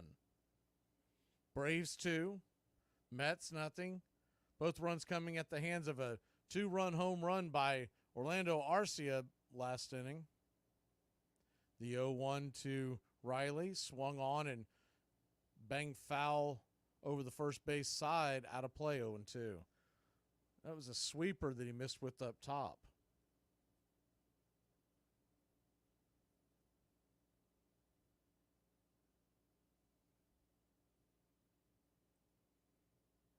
So an 0-2. Pitch on the way. Try to get him to chase that slider away once again. We'll do it again.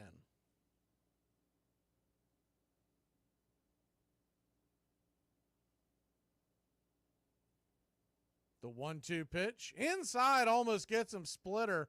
Missed well inside, almost got him in the hands.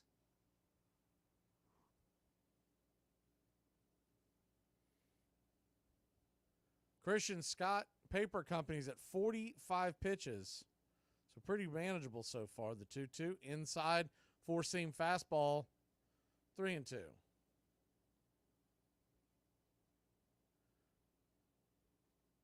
So a 3-2 count. Trying to fix that sign that we just put up. We didn't realize it was going to come up to where you couldn't see it. The emoji, I mean. 3-2 pitch. Misses outside, ball 4. So that'll send Austin Riley down to first.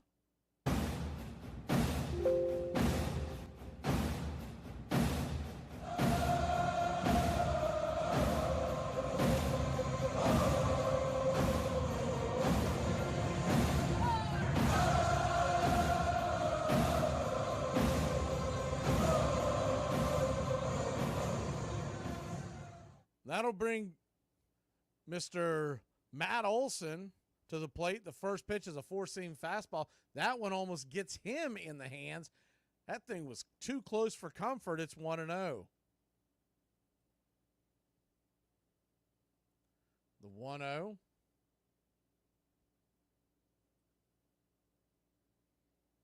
Pitch on the way. Swing and a miss. Slider underneath. Inside, 1-1.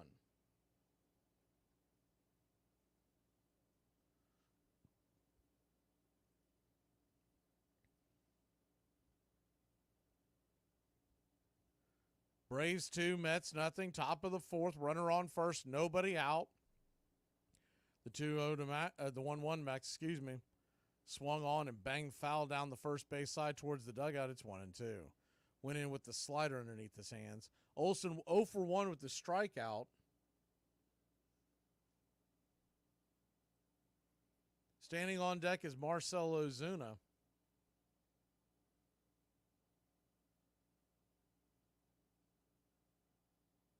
The 1-2 pitch.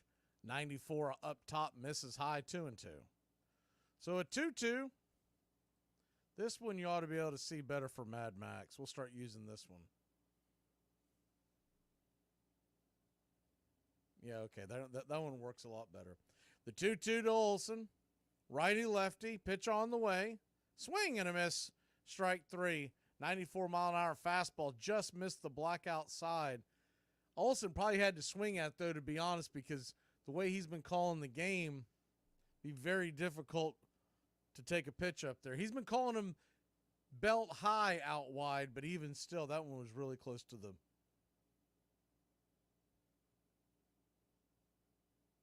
Really close. So 1 down, and Marcell Ozuna, who's 1 for 1, comes to the plate. He takes the first swing at the first pitch he sees. It is a line out to Francisco Lindor, 2 away. O'Reilly was able to come back a lot quicker to first base before Lindor was able to get the ball out of his glove.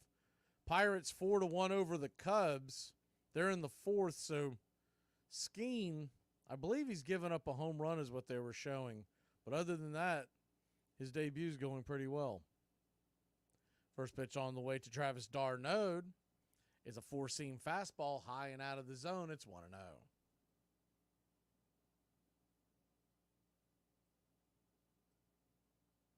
The 1-0.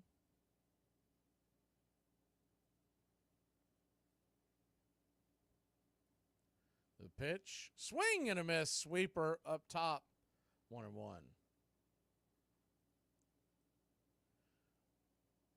Riley stands on first. 2 outs. If d'Arnaud can keep it going, Michael Harris, who had a single his last time up, stands on deck.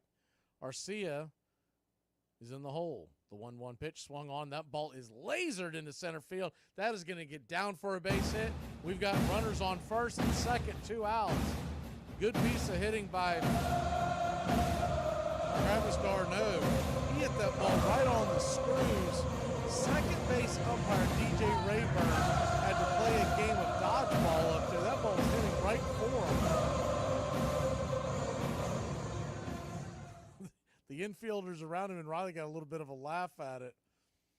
And that came seriously close to hitting him in the back as he ran away from it. Rayburn gave a look over to d'Arnaud at first, like, what the hell did I do to you? So first and second, 2 outs, 2 down.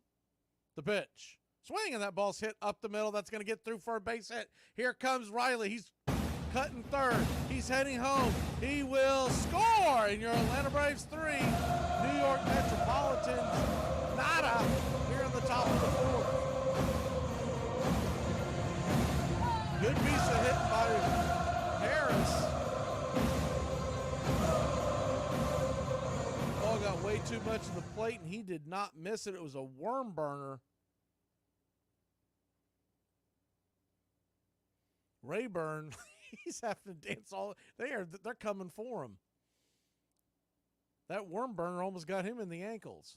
So that'll bring Orlando Arcia to the plate. Arcia swings and pops up the first pitch he sees. Man, oh man alive.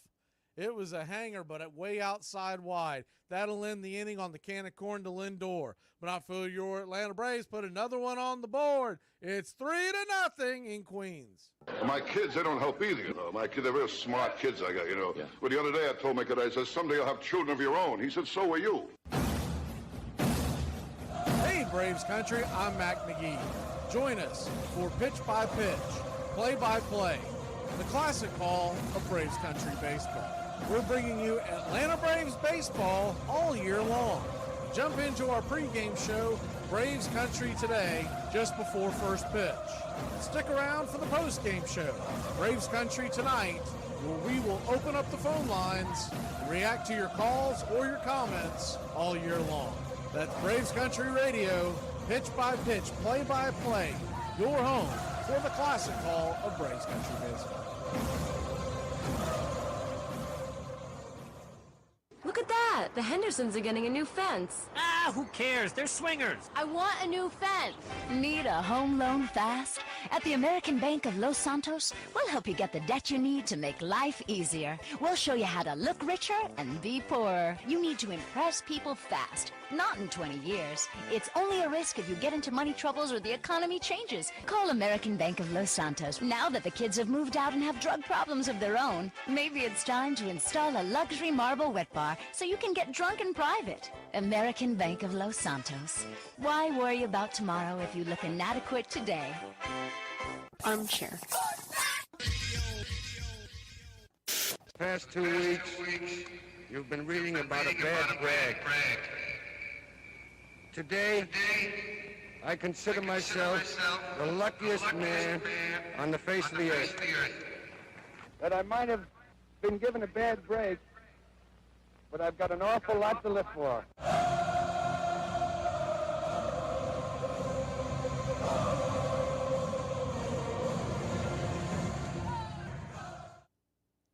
Welcome back to Braves Country Baseball.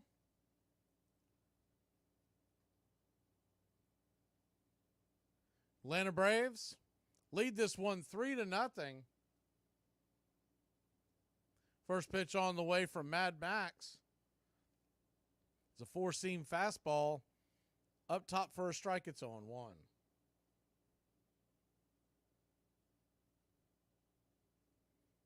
The 0-1. Rocks and fires. That pitch is nowhere near the zone. Sinker off the plate. 1-1.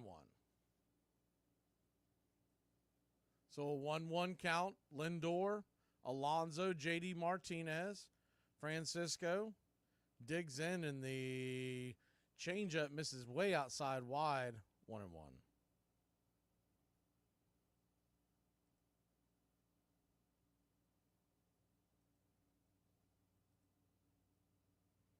The 1-1.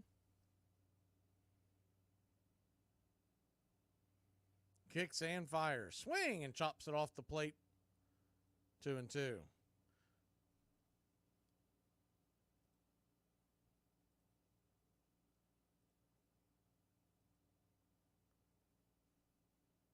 Braves took game 1 of this series.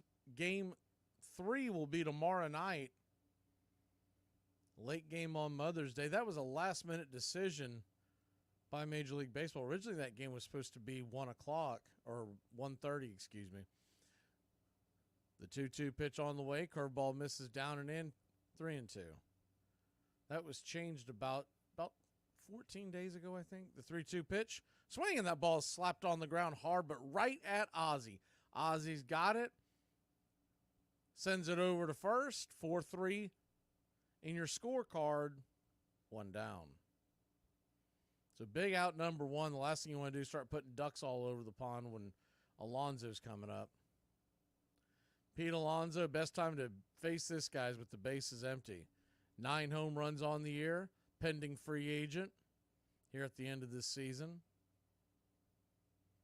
Washington leads Boston 2-1. They're in the 5th. First pitch on the way to Alonso, swung on, hit hard on the ground, but right at Arce. Arce's got plenty of time. He'll flip it over to first. 6-3, 2 away.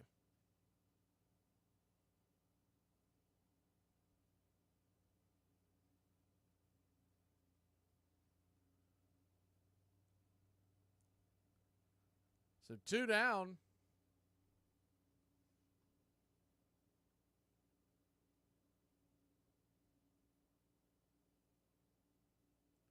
Pitch on the way.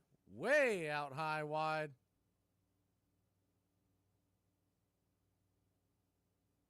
1-0. J.D. Martinez is 0 for 1 on the day.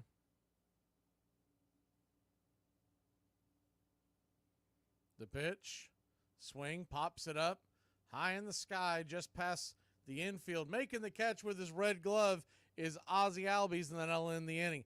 3 up, 3 down, a quick one, just what the doctor ordered when you're sitting there at 62 pitches. We'll be back in a flash. It is so hot outside, I almost called my ex so I could be around something shady.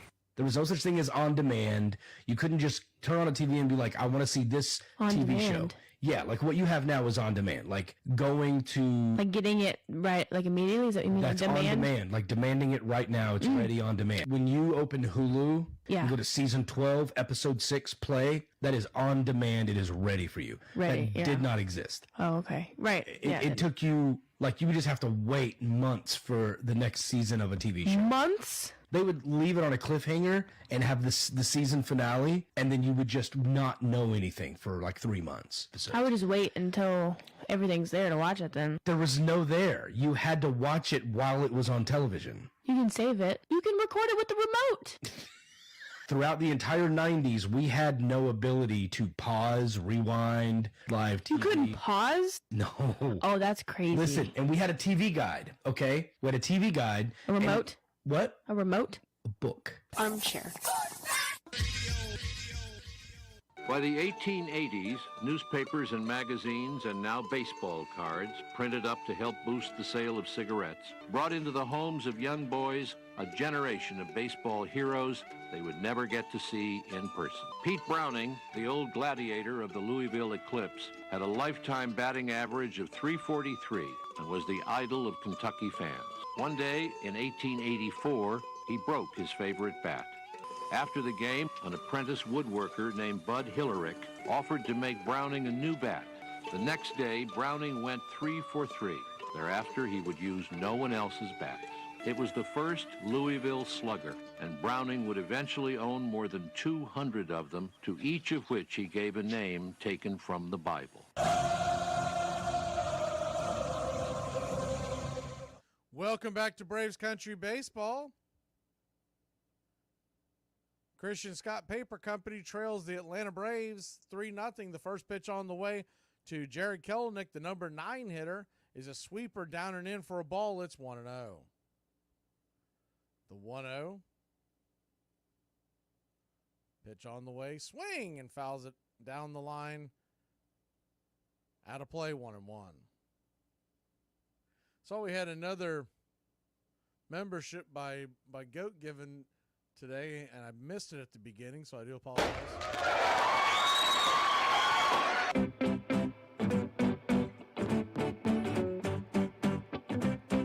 Ball is swung on, popped up high in the sky, over in the third base foul territory, drifting over, making the catch is Beatty, 1 down. Kelenic was disgusted at himself. He knew he shouldn't have swung at that pitch up on that count. So a 1-1 count. It's 6-1 Pittsburgh, by the way, in the bottom of the fourth. They are taking it to Justin Steele. He was the starter for the Cubs today. First pitch on the way to Acuna, swung on, and little line drive caught by Beatty over there at third. 1 down. Hit that ball pretty much on the screws, just an atom ball. So 2 down, top of the 5th. Ozzie Albies stands in. Righty lefty. The pitch on the way. Swing, and that ball's belted high and deep. Will it be fair is the question. It is just into the corner, just foul. Marte almost ran over there and made the catch. It hit the wall at the 330 mark, but about, we'll say 2 to 3 feet right of the foul pole. Marte had a long way to go.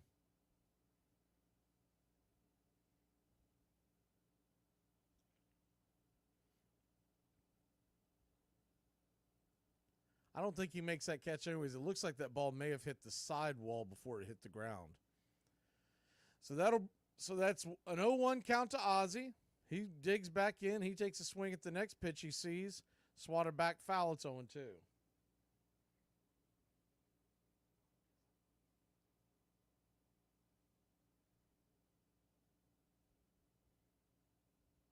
The 0-2.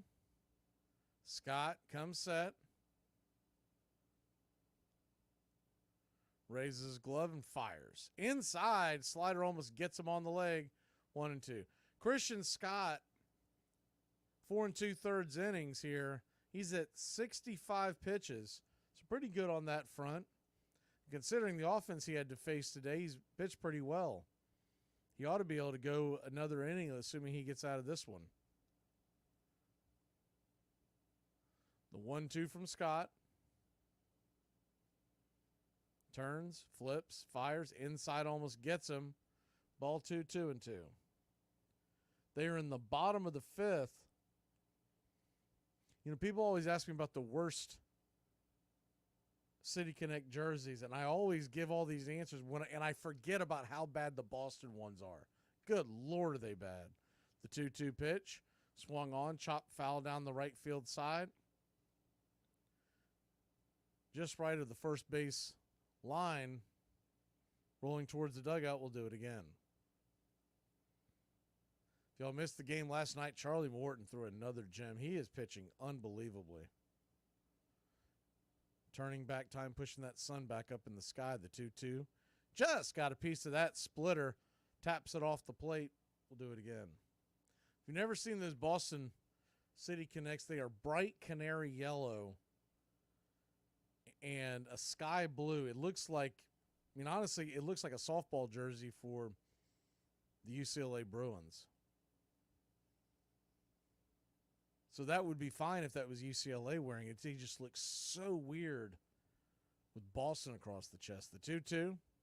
Swung on, hammered down the right field line. Foul. We'll do it again.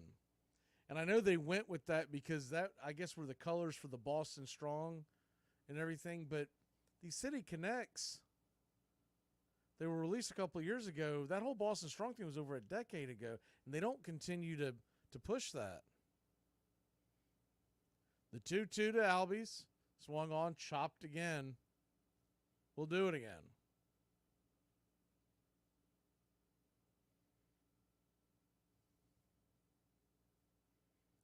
So a 2-2 count to Ozzie. If nothing else, he's making Scott work. He's now at 70 pitches. Ozzie with the open stance on the left side, waiting for the right-handed Scott to lift the glove and send it. Clock winding down. The pitch, swing, and fouls it straight back again. We'll do it again.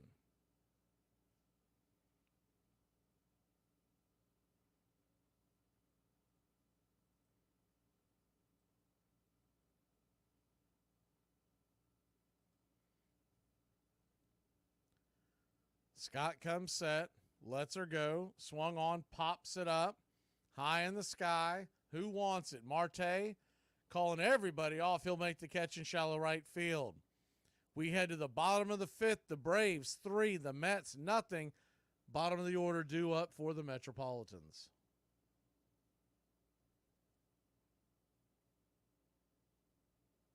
How come every time you say I'm tired, there's always a parent nearby that's going to say, if you don't have children, you don't know what tired is. But have you guys considered how exhausting it is listening to you complain about your children all the time? I need a double espresso and 20 milligrams of Adderall just to keep my eyes open around you all sometimes. So, did you save the receipt? This is the career of Pete Browning. He referred to his eyes as lamps and was said to have stared into the sun to strengthen them. He named his bats after biblical figures and retired them when he felt they ran out of hits. He was primarily an infielder in his first 3 seasons, but was moved to the outfield in 1885 where he stayed until the end of his career. In his first season as a pro in 1882, he led the American Association in batting average, on-base percentage, and slugging percentage. He had his best season in 1887, scoring 137 runs, amassing 220 hits, stealing 103 bases, and driving in in 118. Twice in the decade he hit for the cycle, once in 1886 and again in 1889. In 1890 he won his third and final batting title, hitting .373 for the Cleveland Infants. His .341 career batting average remains one of the highest in Major League history. What's even more impressive is he did all this despite being deaf from an inner ear condition known as mastoiditis. Because of his condition, he would often appear on the field while drunk, and was even suspended for the final 2 months of the 1889 season for drunkenness. Some say he was the inspiration behind the popular Louisville Slugger line of bats. Even with everything I've told you, he still isn't in the Baseball Hall of Fame. What do you think? Should he be? I think what baseball is a game that allows people who watch it to think about nothing else. It allows us to feel connected to a place. On April 20th, 1912, 2 months before the cornerstone was laid for Ebbets Field, Fenway Park opened its doors for the first time. The Red Sox beat the New York Highlanders that afternoon 7-6 in 11 innings, beginning one of the most intense rivalries in baseball. Welcome back to Braves Country Baseball. Paul Skeens has been sent from the game. He's going through that third time of the lineup, and he is on the ropes. Pittsburgh leads 6-1, but he's got runners on first and second, nobody out as they give Skeens the hook in Pittsburgh. Max Fried will go back to work. The first pitch on the way to McNeil is swung on and sliced foul and out of play. It's 0-1.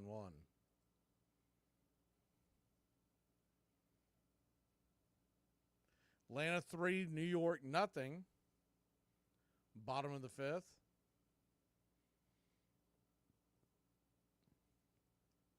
John says it was good luck for them last year, the yellow jersey. It doesn't take a lot of luck to finish last, John. The 0-1 pitch, swung on, lifted high and deep down the right field line. Is the wind going to push it? Chasing it into the corner is Ronald Acuna Jr., and he makes a heck of a running grab for out number one. That ball kept going and going and going.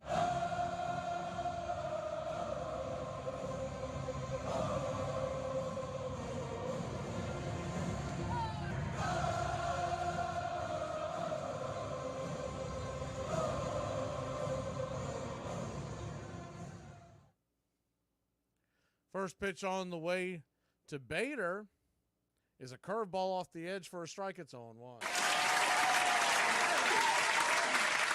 Braves win! Braves win! Braves win! The 0-1. Swing and a miss down inside. It's 0-2. Thanks for hitting that like button. If you haven't hit it so far, please go ahead and smash that like. Subscribe today. Braves Country Radio. We bring you the entire season, all year long, and every single game of the playoffs. The 0-2 pitch. Down and in the dirt. 1-2. So a 1-2 count.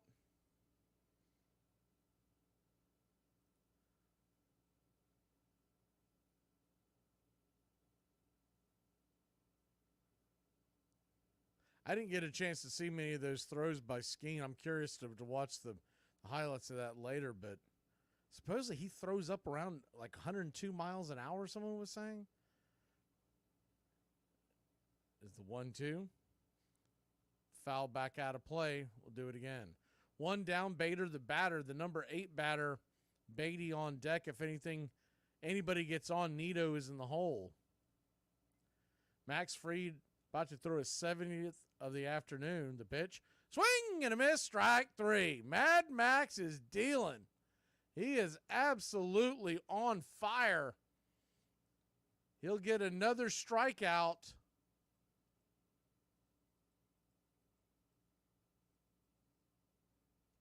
Two down. Nasty curveball.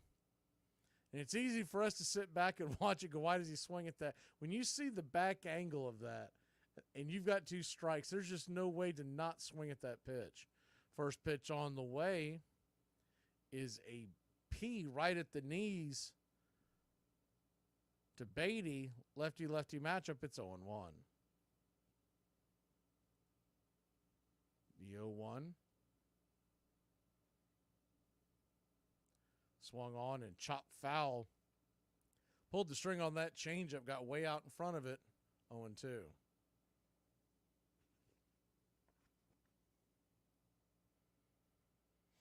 Max Fried, by the way, is at just 3 strikeouts for the day. But if you haven't noticed, though there have been a couple runners on base, well, I'll leave it at that. Both of his runners via the walk. Lefty-lefty matchup. The 0-2 pitch. Slider, did he go around? Check down the line. No, he did not. Didn't think that he did, but it's 1-2.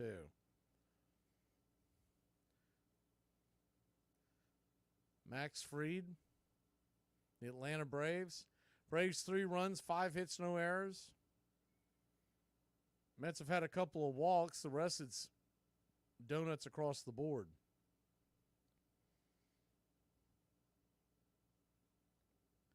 The 1-2.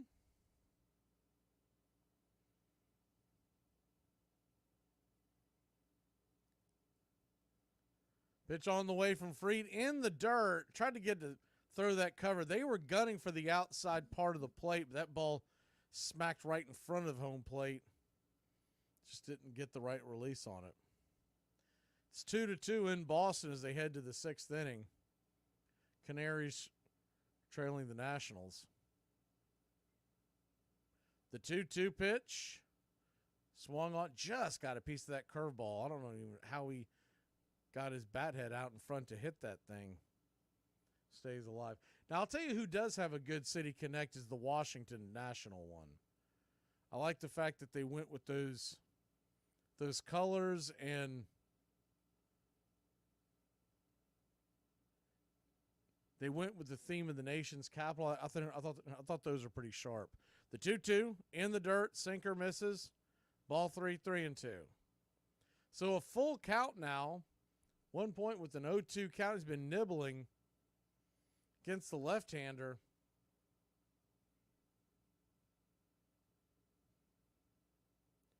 Braves 3, Mets 0. Bottom 5, 2 outs. The payoff pitch. Curveball. Caught looking. Strike 3. Yak him. Beatty didn't like it, but it sucks to suck. We'll be back in a flash here on Braves Country. So y'all can stand on a chair and tape your phone to the ceiling to do that dumbass challenge, but your smoke detector been beeping off here. I live next door. I've got problems with the Wi-Fi. Okay, so why are you here to me? Well, it's your Wi-Fi, isn't it? Have you done something? Okay, but I've not got a problem with my Wi-Fi. You've put a password on it. What do you mean? Look, how long have I been here now? I've been here 2 years. I've happily used the Wi-Fi, and now I see that you've put a password on it, and I can't use it. I think you're being unreasonable. Wait, what? What did you say? Look, it's very simple. You have Wi-Fi, right? Yeah, I have Wi-Fi, yeah. Yeah, right. Well, I've been happily using your Wi-Fi now for a couple of years, and all of a sudden you put a password on it, and I've got no access. I tell you what, you let me have your password, and that's the end of the problem. Oh, hold a minute, you've been using my Wi-Fi? Well, I don't know how much of your Wi-Fi it is. I mean, it's a signal, isn't it? Right? Well, the signal doesn't remain just within your 4 walls, so what comes out here is public. It's on public property, right? It's public. Okay, but now you can't because I put a password on it. Yeah, that's it. That's exactly right. So, look, there's 2 things we can do. One is, and I think the easiest thing is, let me have your password. Or, of course, you can always remove your password. I mean, it's just pretty easy, really. Simple as that. Armchair. Roger Connor of the New York Giants was the era's greatest home run hitter. He smashed 138 during his career, a record which would stand until Babe Ruth came along. Pull up a chair. Your home for the classic call of Braves Country Baseball.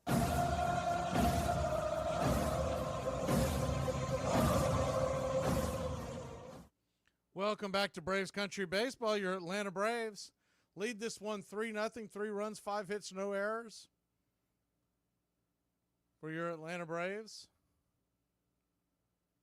You can see the screen, and there have been 2 walks by the Mets. We'll just leave it at that. No whammies. First pitch to Riley was outside for a ball. It's 1-0. The 1-0 swung on, pops it up high in the sky. Can of corn, making the catches. McNeil, one away.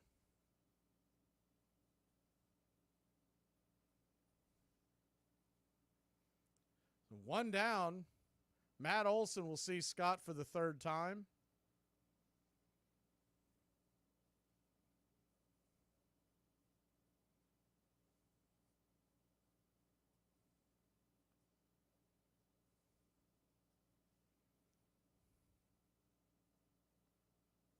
The first pitch on the way to Matt is a swing and a miss strike. It's 0-1.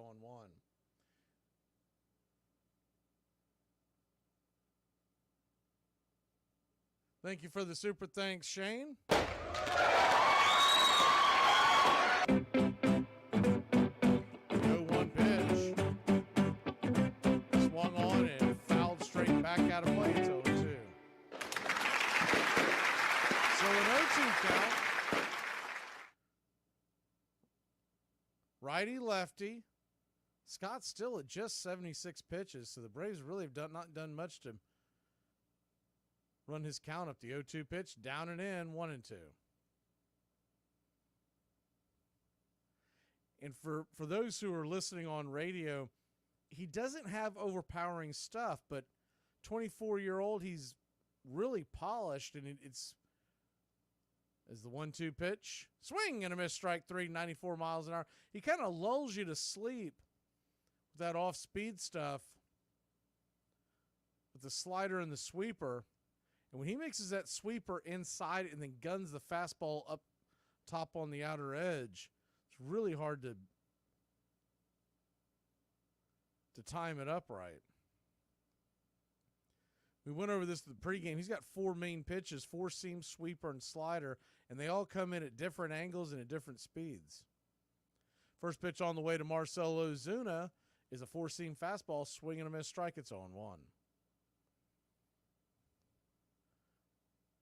It's funny what's going on right now. No one ever talks to the starting pitcher, but Max and Sean Murphy are in deep conversation. The 0-1, down and away, 1-1.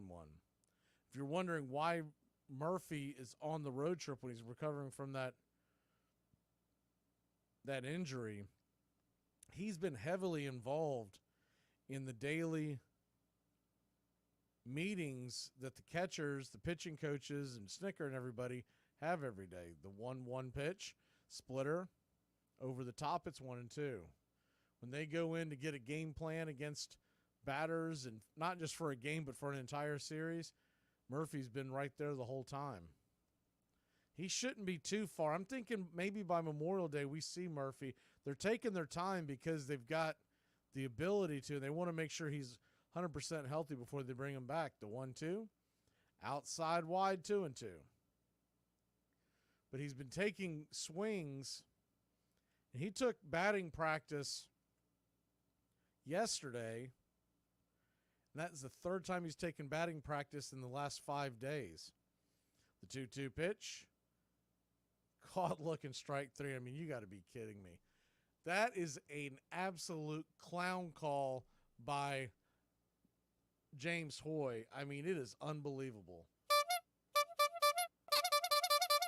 We'll be back in a flash here on Braves Country.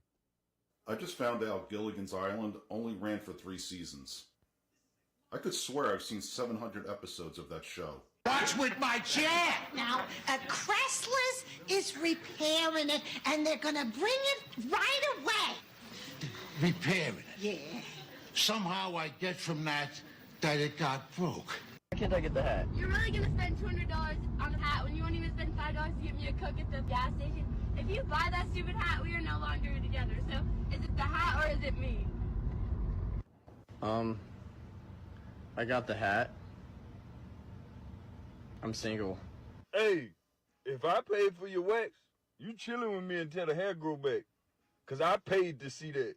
Ain't nobody else paid for that but me. You gonna give me your keys and everything because I just got your basketball court shined. You ain't about to go play a one-on-one with nobody else right now. You staying here.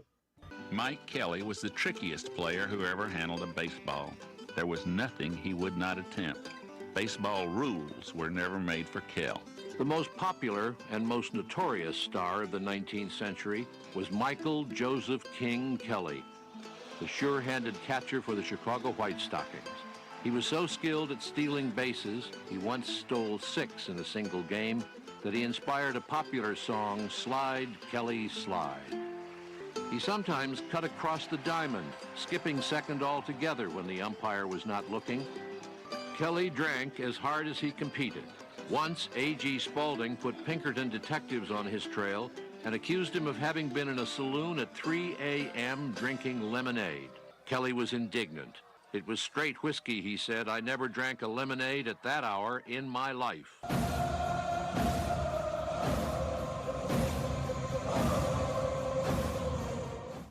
Welcome back to Braves Country Baseball. Max Fried will go back to work. The first pitch on the way is a changeup off the edge for a ball. It's 1-0. Nito, the batter. Nito walked his first time up. Nito, the number 9 hitter. Then it's Nimmo and Marte, 9-1-2. The 1-0. Swing, pops it up. High in the sky, but that's going to be over the first base side. Out of play, 1-1.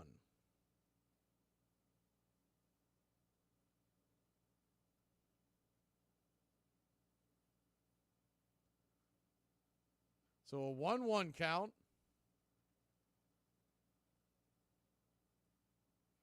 Pitch from Fried, swung on and lifted high and well out of play again. It's 1-2. 94-mile-an-hour fastball.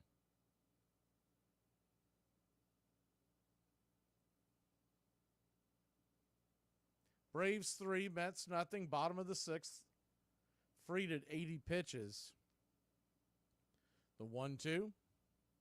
Swung on, lifted high into right field, coming in. Making the running catch is Ronald Acuna Jr. He had to really take off on the fly to get to that 1-1 away. That ball kept dying and dying. Now, the one thing you may have to keep a look at here with Max Fried, we all know what's going on, but 81 pitches, I don't know how he gets to the 9. That's some really quick at bats. First pitch on the way to Taylor is a curveball. This is high and out of the zone. It's 1-0. Paul Skeens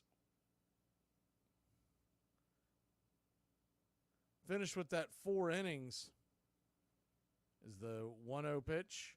Swung on, popped up high. Can of corn, who wants it? It'll be Acuna in right field. Man, the sun came up to blind him just as he went to go make that catch. 2 away.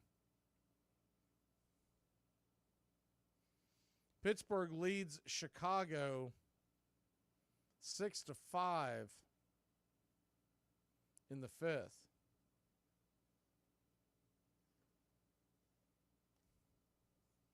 So that Pittsburgh bullpen spit the bit after they ran.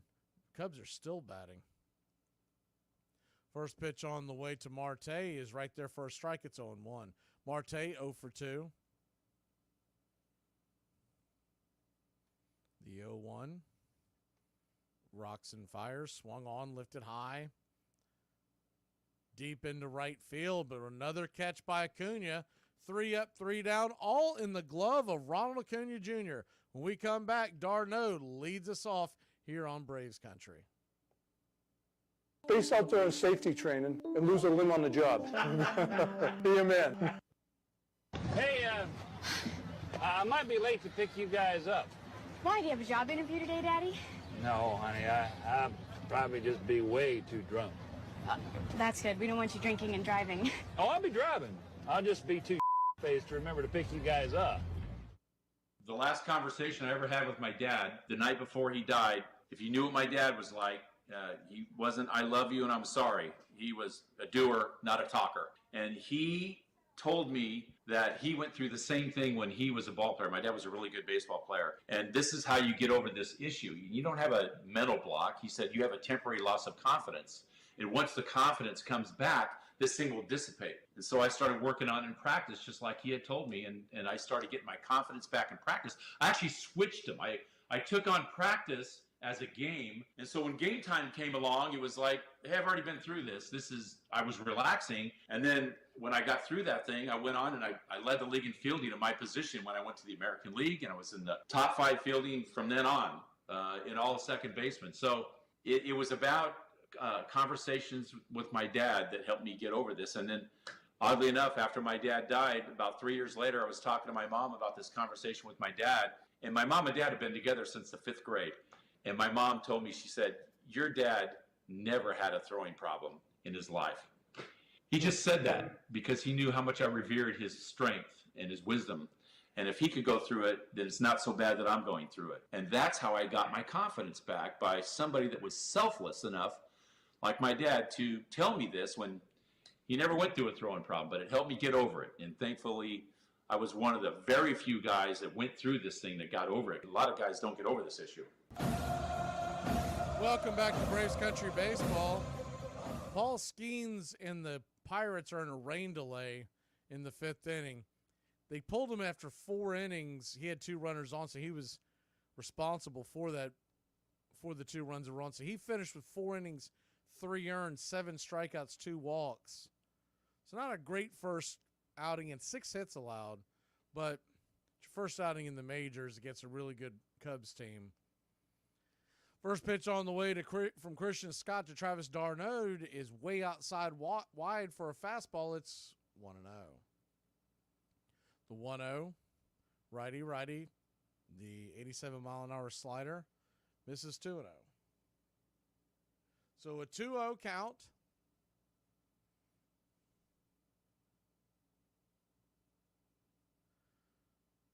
Scott, 86th pitch of the day on the way. 94 misses wide, 2-1. 3-0.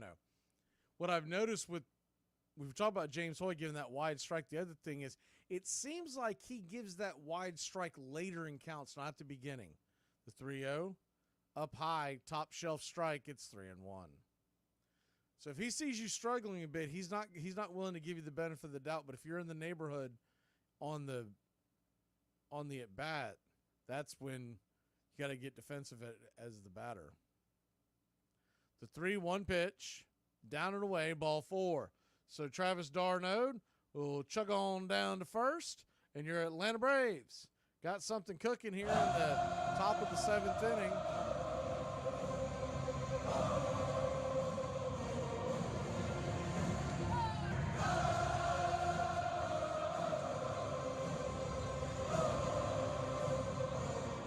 Top of the 7th.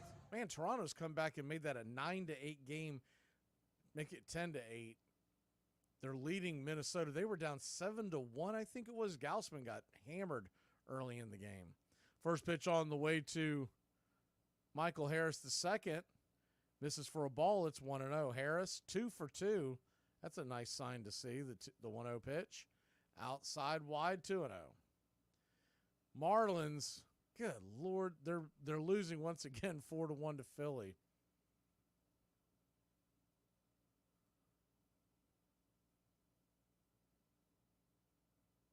They just can't score any runs. And I don't think they're going to win a single game at home again, which is odd because Miami last year owned Philly in Miami. The 2-0. Scott kicks and fires, swung on. That ball is slapped into left field, and that's Michael Harris II's third base hit of the day. And he's getting on a little bit of a streak over there. Not doing anything too crazy, just taking the pitch and sending it the other way. Diving attempt by Beatty, just went underneath his glove.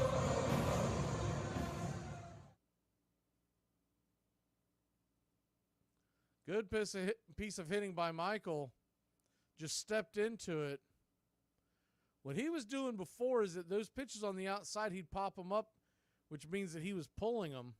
And Christian Scott's going to get a standing ovation with his family in the crowd.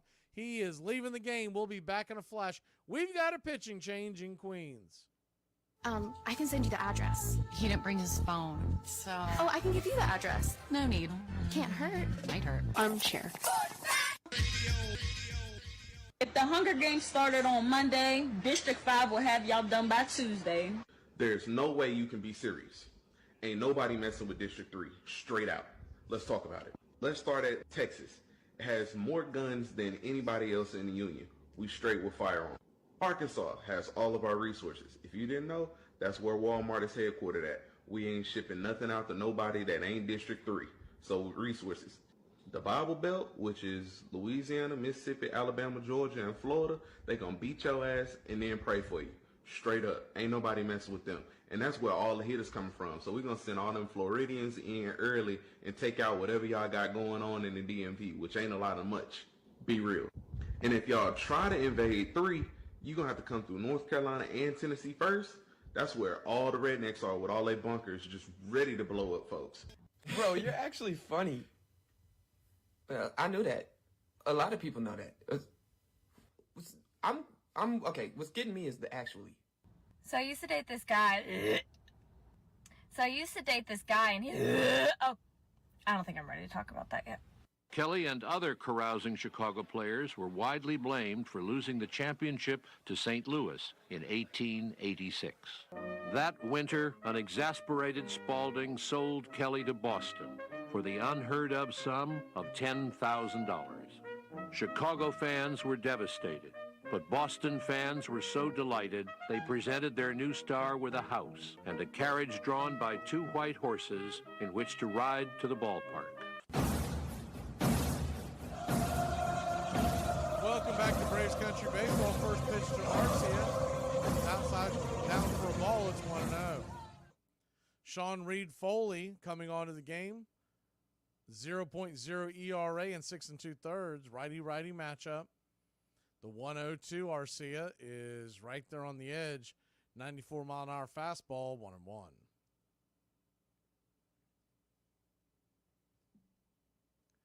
Braves 3. Mets nothing, top of the 7th.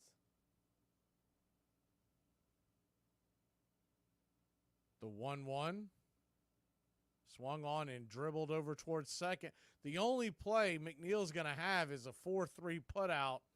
Runners move up to second and third. So that is a good old-fashioned productive out. You love to see that from Arcia. Slapped it over to the right side of the infield. Though you don't get credit for a sacrifice. That's essentially a sacrifice.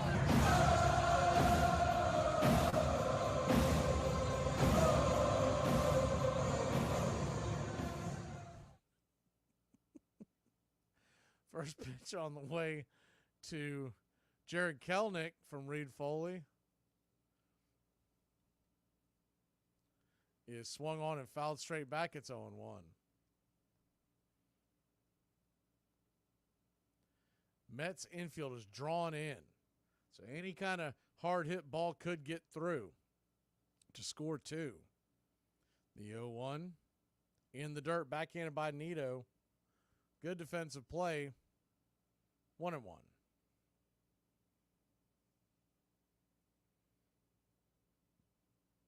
You got a 1-1 count.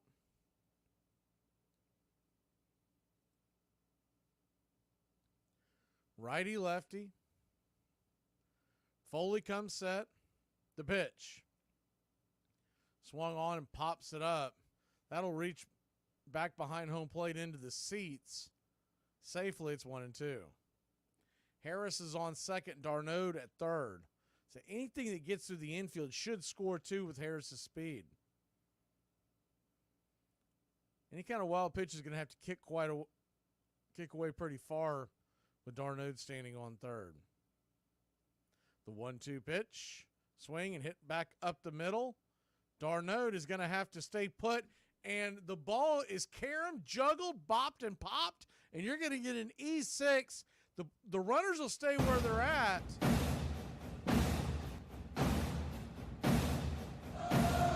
But it will load the bases. The ball hit off the mound.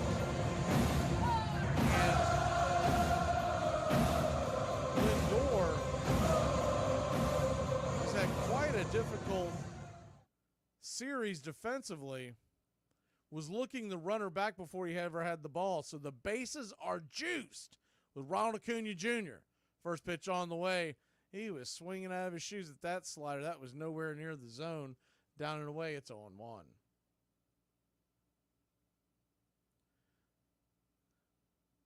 The infield is back now to try to turn 2. But Acuna is the one they'll try to double up. The 0-1 pitch. Down and away in the dirt. 0-2. Ronald Acuna Jr., 3 grand slams lifetime.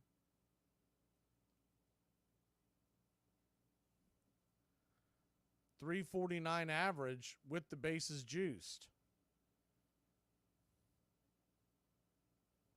The 1-1 from Foley. Pitch, swung on, popped up. Out of play over the first base side, 1-2.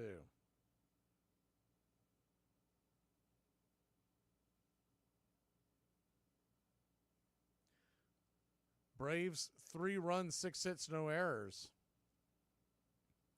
Like to get at least one more insurance run, if not 2. One swing could blow this one wide open. The 1-2 in the dirt. Good take by Acuna. He thought about it, but he'll leave it up to count at 2-2. So a 2-2 count.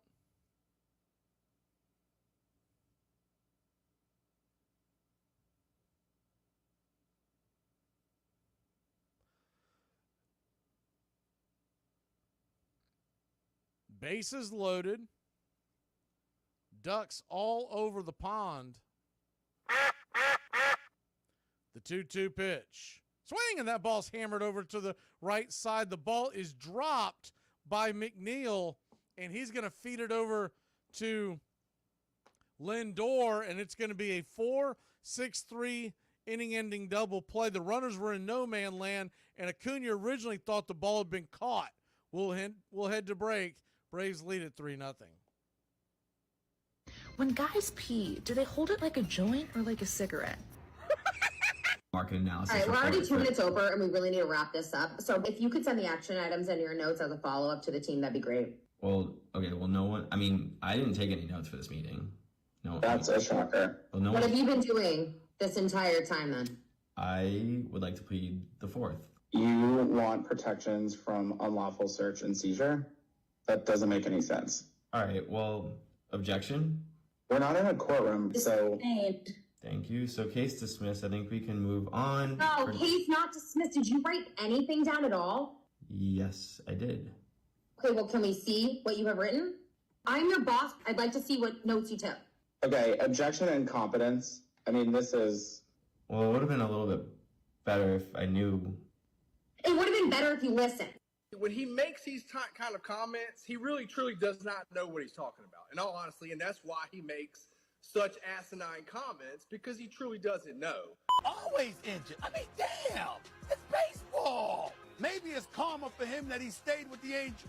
When I was in Philly, okay, when I was in the Philadelphia clubhouse, we had a traveling secretary, Frank the Tank. Well, I got this conversation with him about Stephen A. Smith one day. I said, well, how come he never comes in the clubhouse anymore? And he says to me, oh, no, we had to kick him out of the clubhouse. I said, oh, really? I said, y'all kicked him out of the clubhouse. I said, well, why did y'all kick him out of the clubhouse? And he proceeds to tell me that he was doing all kind of shady shit, like going through the manager's office, and when he wasn't in there, going through the training room, pulling out reports in all kind of places he shouldn't have been. So I've always looked at this guy like a complete joke. Welcome back to Braves Country Baseball. Atlanta Braves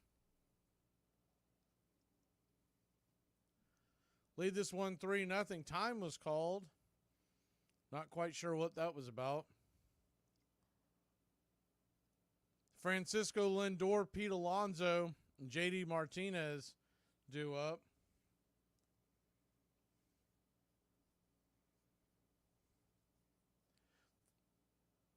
The first pitch on the way from Fried to Alonso is a curveball up high for a ball. It's 1-0.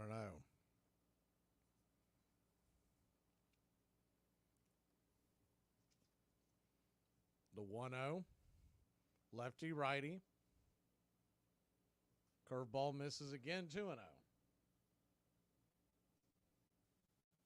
So a 2-0 count from Fried. Braves lead just 3-0.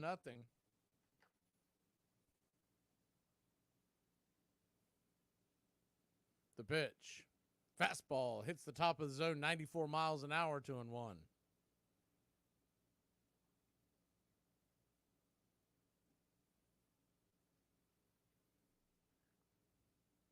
Fried, 89th pitch of the night. The pitch. Fastball misses high. Ball 3, 3-1.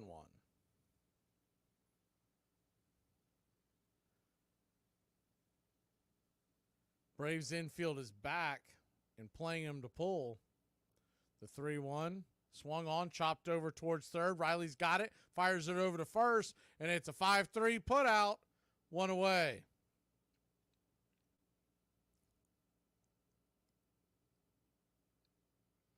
Good defensive play by Riley. Had to charge the ball with the speed of Lindor heading down the line. They just showed the replay on the New York broadcast of Acuna coming out of the box, and he thought that ball was caught. So he stopped and had to start again, and that was realistically the difference in that double play.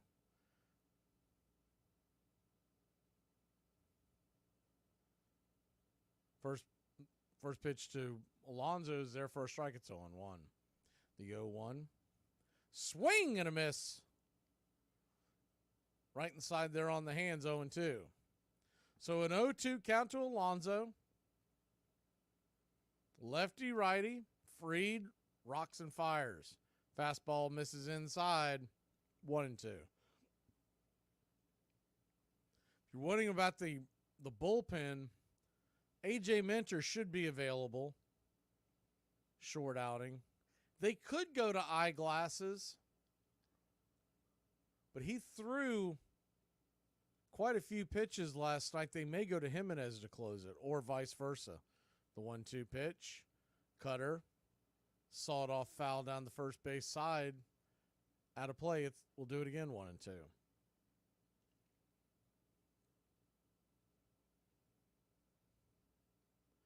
You got a 1-2 count. Nobody on, 1 out. Bottom of 7.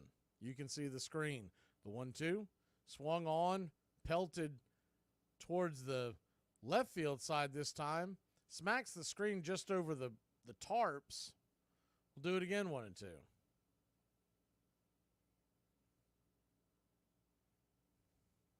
Washington and Boston are still tied at 2 heading to the 8th. The 1-2. Misses high and out of the zone. Ball 2, 2-2. Try to go with the fastball. So a 2-2 count. Fried comes set. They set up inside. Fastball misses well inside. Ball 3, 3-2. So all this nibbling is not going to help Fried's cause of going the distance. He's up at 97 pitches. There's just no way he's going to make it to the end.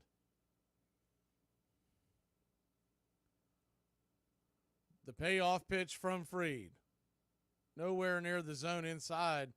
Ball 4. And Fried will now see the tying run hit the on-deck circle.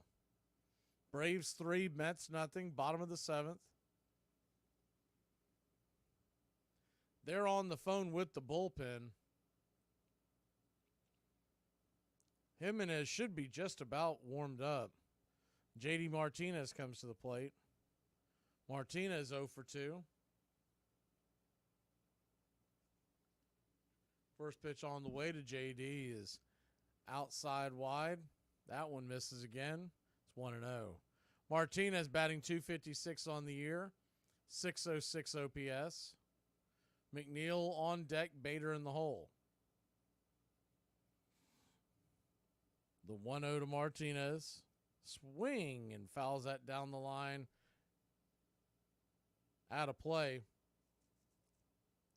1-1.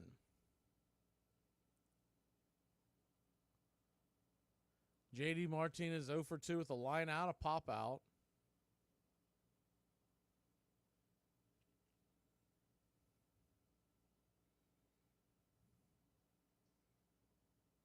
The 1-1 from Max. Lifts his glove and lets her go. 95 up top. Did he go down? Did he go around? He did not, says first base umpire Rob Drake.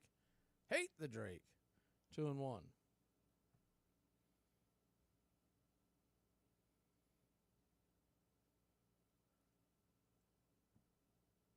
Lonzo at first, 1 out.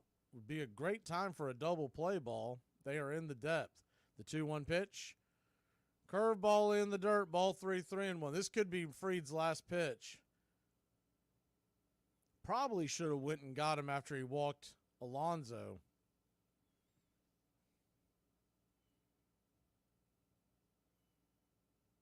Six of his last 8 pitches have not hit the zone. His 103rd pitch of the night, the 3-1. Fastball right down the pipe, 3-2. So a 3-2 count. Full count, but just 1 out, so they'll probably be keeping Alonso stationary at first. Braves infield is on the shift. Double play depth. Wide open gap on the right side with Olsen holding the runner. The 3-2 pitch swung on, lifted into deep center field, going back on the track. Making the catch is Michael the Hawk Harris. He had a long way to go and a little time to get there, and 2 down. A leaping backhanded catch to the right of the 408 sign on the warning track. He smacks the wall, spins around and gets the ball back into the infield. Alonso has to retreat. 2 down. Holy cow. Rick Krantz is going to go out there and talk to Max Fried. Try to give him a breather, get him through this last batter. There's no way he sees the 8th. No matter what's at stake. He's about to throw his 105th pitch of the afternoon.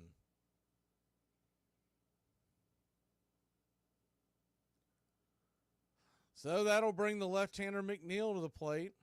Ideally, you get him here, and then you can turn the lead over to Jimenez, and then we'll see what they do depending on the score with sending Iglesias back out there. First pitch on the way to McNeil is down and away for a ball. It's 1-0.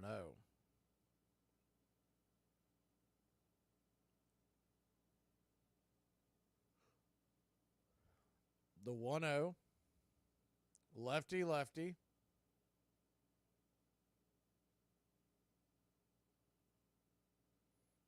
Pitch on the way from Fried. Swung on. Chop down the first base side. Just foul. Olsen's playing over on that side, so if that ball's fair, it would have been an easy out. Braves infield is playing McNeil pretty straight up. They're shifted a bit to the right side, but it's pretty straight up. The 1-1. Swing and a miss. Curveball off the edge. It's 1-2. So a 1-2 count.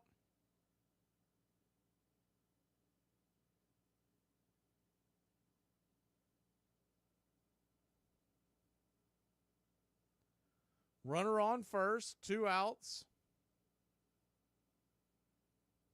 The pitch. Down below the knees, try to get him to chase that slider. Ball 2, 2-2. Definitely Fried's last batter no matter what happens here. If he loses the batter, they're not going to keep him in with 2 on. If he gets through this inning, they'll turn it over to a clean inning to the reliever, the 2-2. Caught looking, strike 3. He got caught watching the paint dry. Fastball on the edge, and that'll end the inning. So if that's his last pitch, what a great, unbelievable standing ovation he's getting from the Braves fans in Queens. We're going to hit the 7th inning stretch because we forgot to do it in the middle. All right. I can't see you. Let me hear you. All one, a two, a three. Me out to the ball game. Hey, me out to the night.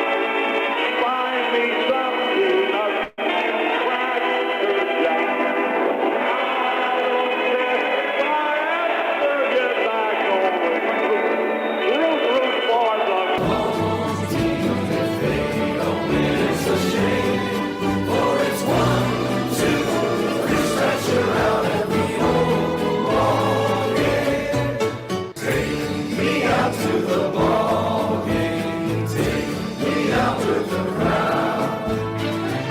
something up Cracker Jack.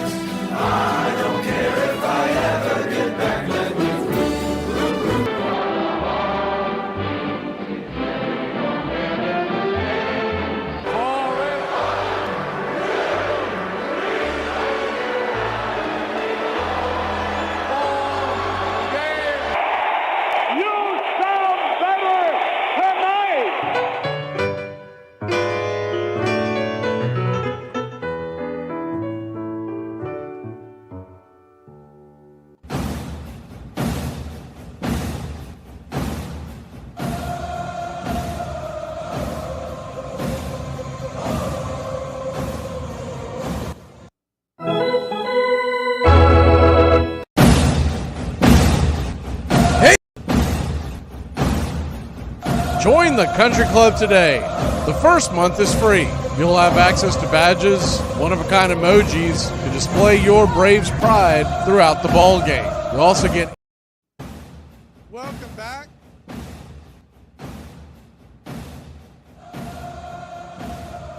First pitch on the way to Ozzie Albies, outside wide for a ball. It's 1-0. Max Fried getting handshakes and high fives in the dugout. His day is done. The 1-0 pitch to Ozzie is swung on, lifted into center field. That's going to get caught by Bader. 1 down. Max Fried, outside of no hits allowed. If you look at the line itself, it's not that impressive because he did walk 3. He had 5 strikeouts. We've seen Max be a little more dominant than that. But anyway you slice it, the Braves lead at 3-0.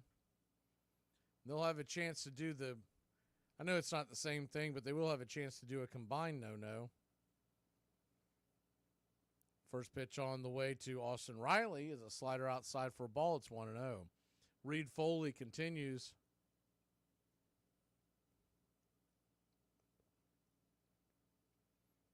Foley 15 pitches in. Righty-righty matchup. The pitch. Outside wide. 1-1.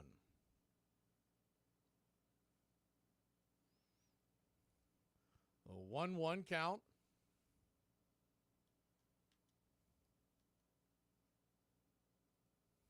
Olsen on deck. Pitch on the way, swing and a miss. Chase that changeup nowhere near the zone. Down, well down. It was over the plate. 1-2.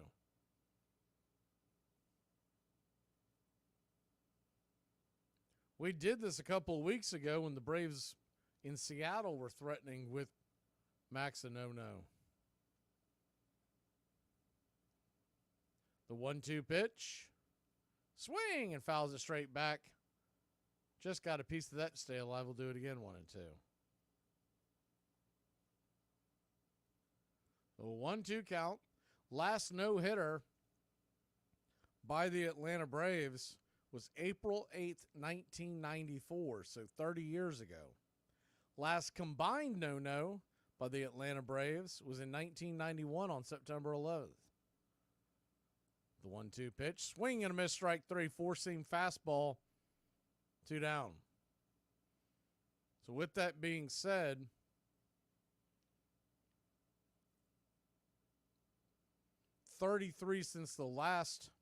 almost 33 years since the last combined no-no. That was Merker, Wohlers, and Pena. And the complete no-no was Kent Merker. Both of them happened against NL West teams. The first pitch on the way to Matt Olson. It's high and out of the zone. Slider misses, nowhere near the zone. Must have lost the grip on that one. It's 1-0. The combined no-no on September 11th, 1991 was against San Diego.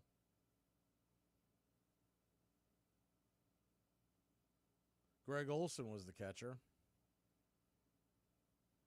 As the 1-0. Swing and a miss, strike. It's 1-1. In 1994 against the Dodgers, Javi Lopez was behind the plate.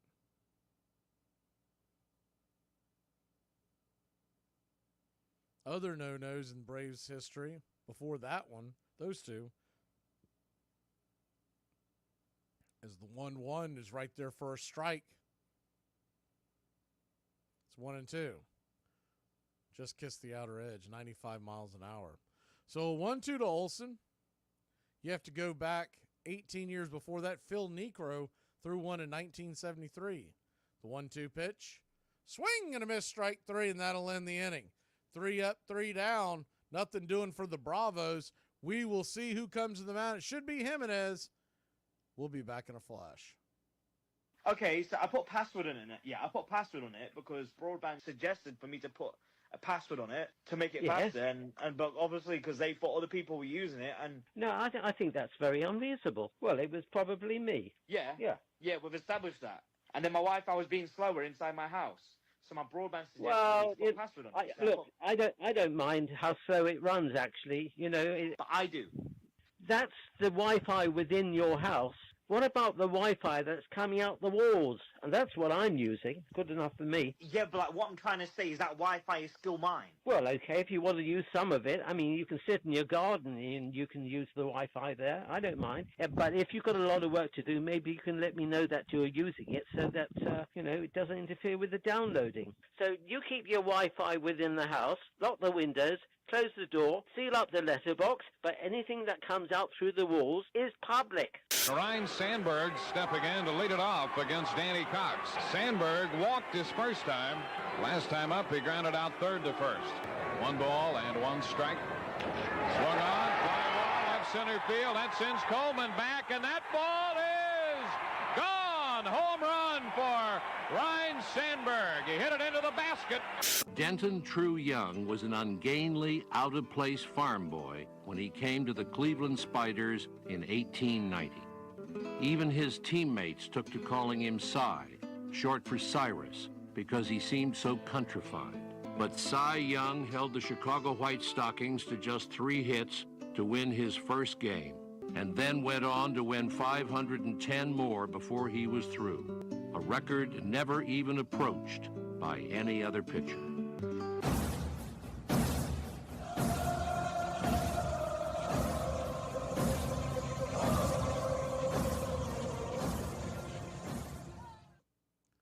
Welcome back to Braves Country Baseball.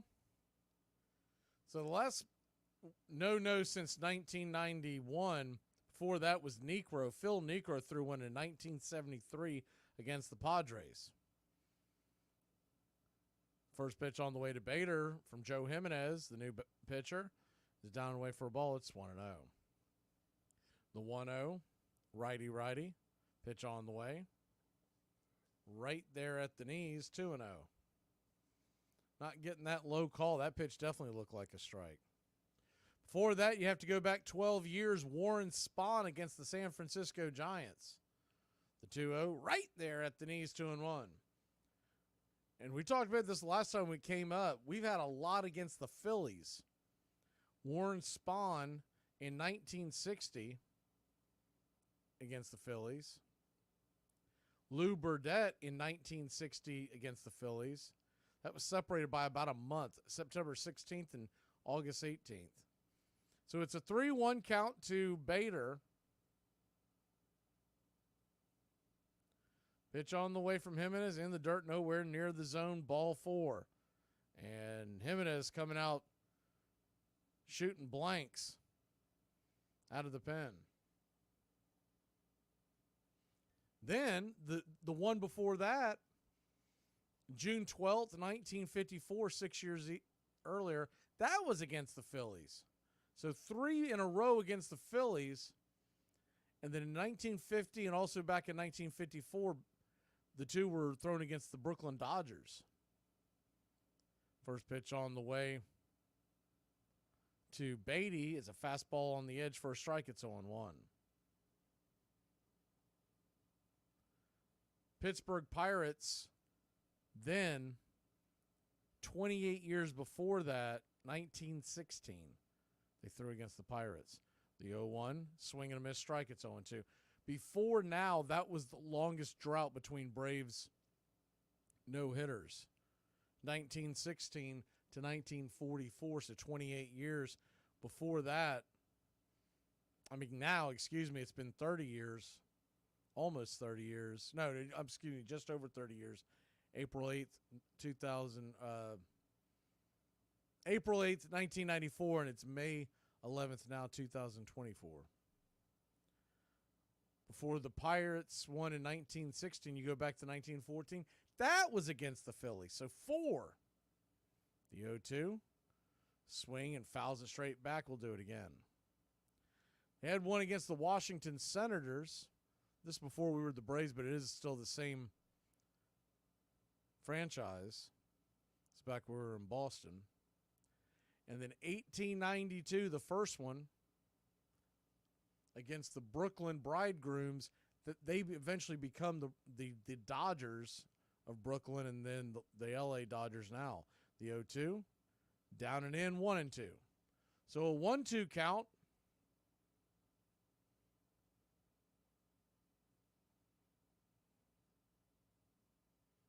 We've only had one combined no-hitter in Braves franchise history. And a lot of that has to do with the fact that back in the day, you would never pull the pitcher. This is the 1-2 pitch. Swung on, pops it up. High in the sky. Back behind home plate is just going to bend foul and out of play. We'll do it again. It's 1-2. Kent Mercker, by the way, in 1991, he threw 6 innings. Mark Wohlers threw 2, and Alejandro Pena was the closer at that point. He threw the final inning.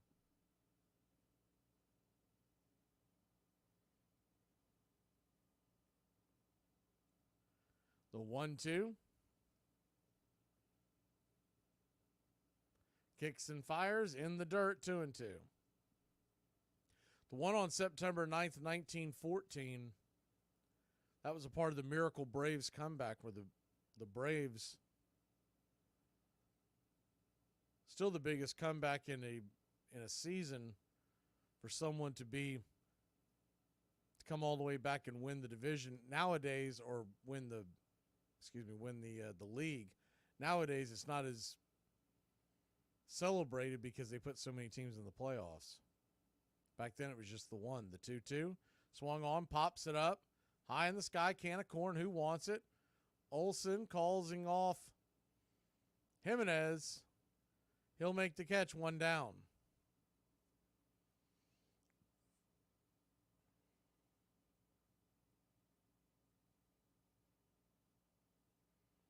So 1 down. Warren Spahn and Kent Mercker are the only two to be involved in 2 no-hitters in Braves history. Mercker obviously does not have 2 full no-hitters. Warren Spahn's, both of those were complete game no-hitters. Mercker's was the combined effort in 91.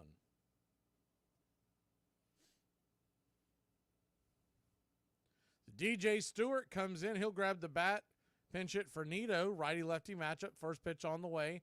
93-mile-an-hour fastball. Misses up high. It's 1-0. DJ Stewart, last time we saw these Mets in Braves country in Atlanta, He went yard on the Braves, hit a 3-run shot. Dylan Lee is warming up in the bullpen. The 1-0. Swing and a miss. Up top, 1-1. So that's interesting. Dylan Lee warming up. I would have thought it would have been Minter.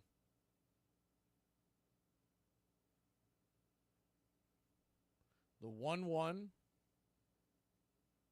Righty-lefty, 1 on, 1 out. The pitch. 94 blew it right by him up top. Top shelf. It's 1-2.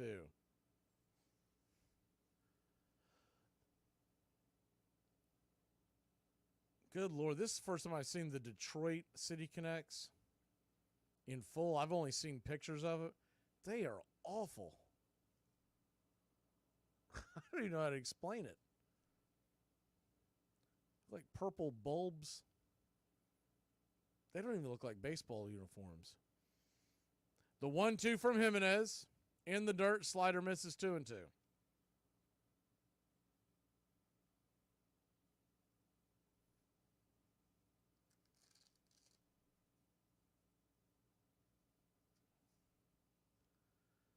Braves 3, Mets nothing. Diaz is warming up in the Mets bullpen. Edwin Diaz, their closer. That's interesting. The 2-2. Misses high and out of the zone. Ball 3-2. That may be just to get him some work. I don't know when the last time Diaz pitched. They may just be trying to get him some work. But there is another pitcher that's warming up, so it may come down to whether or not the Mets score here. If they don't score, you may not see him.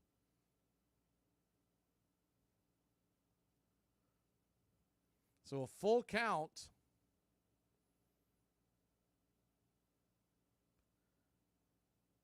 One on, 1 out, the payoff pitch. Swung on and fouled straight back. We'll do it again, 3-2.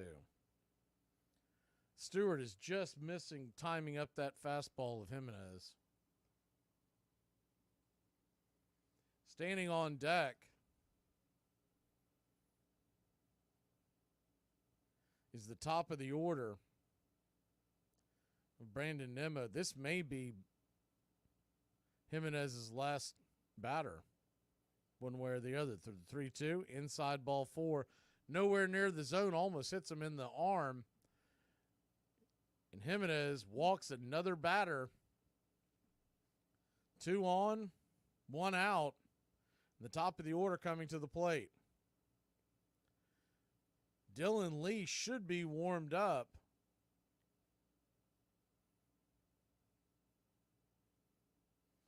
But it looks like Taylor is coming in. Tyrone Taylor for Nimmo. That's interesting. The first pitch on the way is a slider, sawed off foul out of play. It's 0-1. Remember earlier in the game when Nimmo was banged up, was being checked out by the training staff in that at bat. His side must still be barking at him. So they've pulled him out of the game. The 0-1, slider in the dirt, 1-1.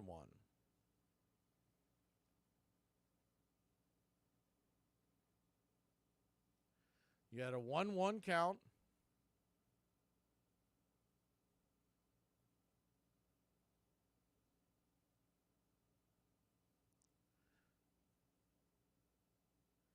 Righty pitch on the way. Swung on, popped back foul out of play.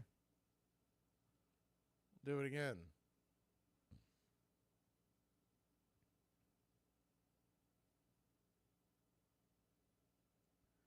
Jesse Chavez is warming up for the right-hand side.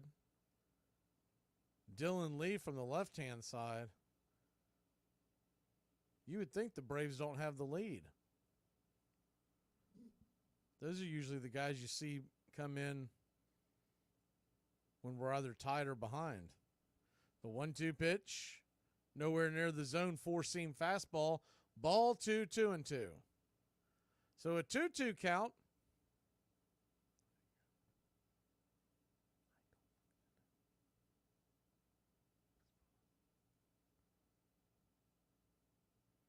Righty pitch on the way. Swung on, popped back foul again. Chasing it over towards the first base dugout, but it'll land in the crowd was Olsen. 2 on, 1 out.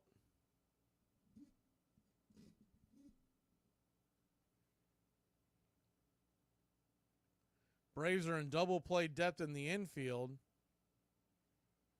Taylor's got some speed. Be hard to double up the 2-2. Swing and a miss, strike 3. Got him with the slider hanging off the edge. 2 down. Big strikeout. That was a nasty slider. Just dove off the edge right before it hit the plate. That's a tough one for Taylor to lean off of. That'll bring Starlin Marte to the plate. Marte takes the first pitch. 95 miles an hour right there, just off the edge for a ball. It's 1-0. Marte 0 for 3 on the day. Line out, a strikeout, and a fly out. Like to get him here and keep Lindor from coming up this inning. The 1-0. Slider misses outside wide, 2-0. So a 2-0 count to Marte. Braves infield is back, and they're playing Marte to pull.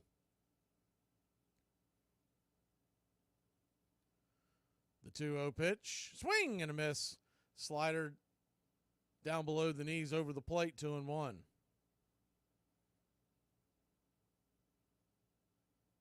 Braves 3, Mets nothing. Bottom of the 8th. The 2-1 from Jimenez. Swung on, chopped foul down the third base line, 2-2. So Jimenez now just 1 strike away from getting out of this jam. Deuces are wild here in the bottom of the 8th in Queens. 2 on, 2 out, a 2-2 count. Tying run stands at the plate.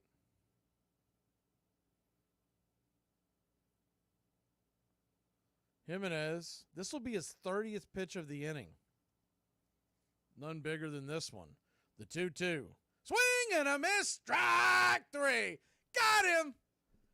Sit him down, Joe. Your fingers is so. We'll be back in a flash here on Braves Country. What do you say when someone says you're not my cup of tea? I drink coffee anyway, so. We're dog owners. We're gonna say the word naked anytime we take off our dog's collar. Someone's naked. We're dog owners. Of course we're gonna wake up to diarrhea on the floor at 2 in the morning. We're dog owners. We're gonna wait outside in the freezing cold for 5 hours for our dog to do their business, but instead they're gonna sniff every blade of grass. We're dog owners. We're gonna pay the vet over $1,000 just to find out that our dog has a little tummy ache. We're dog owners. If you ask to see a photo of our dogs, we're gonna show you way more than just one. In fact, I have a whole presentation ready, so you better sit down. We're dog owners. Of course, they each have their own personal stockings for Christmas. If your name is Becca and I can't call you Becca, I don't want to be your friend. I love King Kelly. I just love King Kelly. It's one of the great stories, my favorite, is a day when he was sitting on the bench. And the rule at that time was that if you wanted to substitute for a player, all you had to do was announce yourself. So a foul ball comes in the direction of the bench. Kelly stands up, yells out, "Kelly now catching for Boston." Catches the ball, and it's recorded as an out. This is the trickster. This is the villain. This is the fool. He is also a great player. He is all the wonderful archetypes of baseball wrapped into one. And he also managed to drink himself to death before he hit the age of 40. So that's also an archetype, alas, in baseball. You're listening to Braves Country Radio, your home for the classic call of Braves Country Baseball.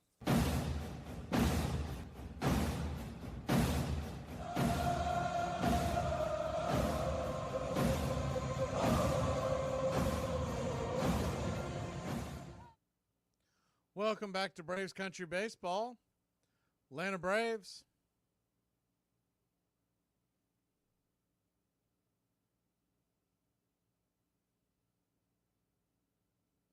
Lead this one 3-0. Marcell Ozuna leads us off here in the top of the 9th First pitch on the way to Marcell, swung on, lifted high and deep into right field. That ball's going to bang off the wall. It's going to get down where the green grass grows. Here comes Marcell Ozuna. He rounds first. He heads into second, and it's a leadoff double for your Atlanta Braves.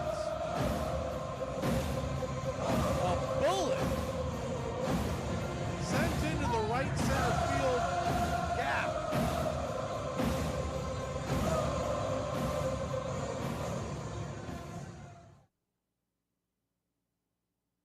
The one on, nobody out. The retirement planned TDA, Travis d'Arnaud, coming to the plate. Jorge Lopez is the pitcher. First pitch on the way to d'Arnaud from Lopez is off the plate wide for a ball. It's 1-0. So when the Mets did not score, they decided to sit Diaz, give him another day off. The 1-0, swing and a miss. Up top, it's 1-1.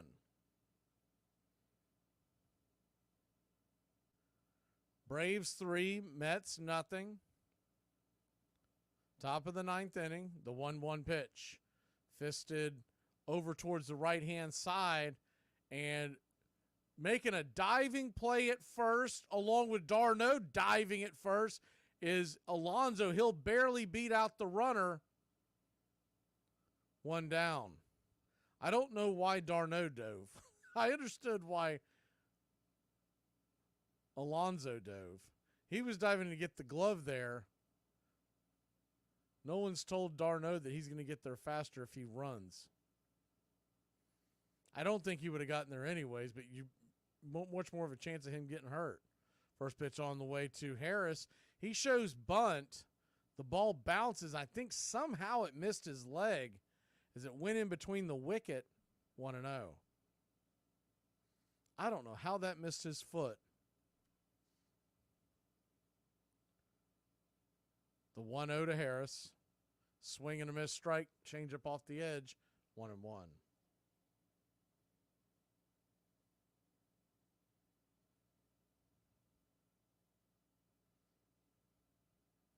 So a 1-1 count.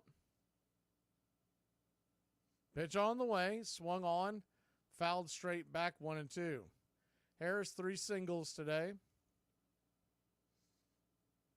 1 to center, 2 to left. Eyeglasses is warming up in the pen, so there's your answer. The 1-2 pitch, down and in, hits him, and he'll head on down to first. Runners on first and second, 1 out. And R.C. Later's coming up to the plate. Orlando already knocked one out here back in the 3rd inning. Hit a 412-foot bomb that just stayed fair with Michael Harris on base. The first pitch on the way to Orlando is high and inside, 94 miles an hour. It's 1-0. The only other scoring of the game so far, Michael Harris' single to center knocked in Riley. That was in the 4th. That's it. 3 runs, 7 hits, no errors for your Atlanta Braves. As the 1-0 pitch, high and inside, 2-0. No runs, no hits, 1 error for the Mets. If you're just joining us, Max Fried went 7 strong. Jimenez got the 8th inning. It'll be turned over to Iglesias in the 9th, most likely. The 2-0 pitch. High and inside. That ball almost gets him. Gets away, smacks up against the wall. And your Atlanta Braves move up 90 feet. Ozuna at 3rd. Harris at 2nd. Runners on 2nd and 3rd. 1 out. Now you're going to have a mess on your hands because you're going to have a 3-0 count to R.C. and the Mets will probably have to bring the infield in. They don't want to concede a run. Down 3 already in the 9th. So Lopez kicks and fires. Ball 4. None of those pitches were anywhere near the zone. The bases are loaded, 1 out. I don't know if the Mets have anyone warmed up now. They sat Diaz back down. They're going to go out there and talk to Lopez.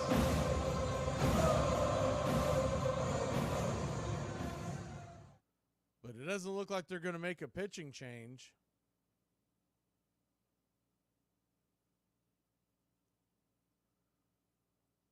Lopez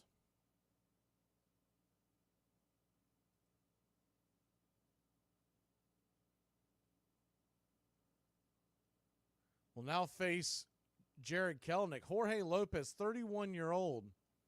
Talked about this the last time we saw the Mets.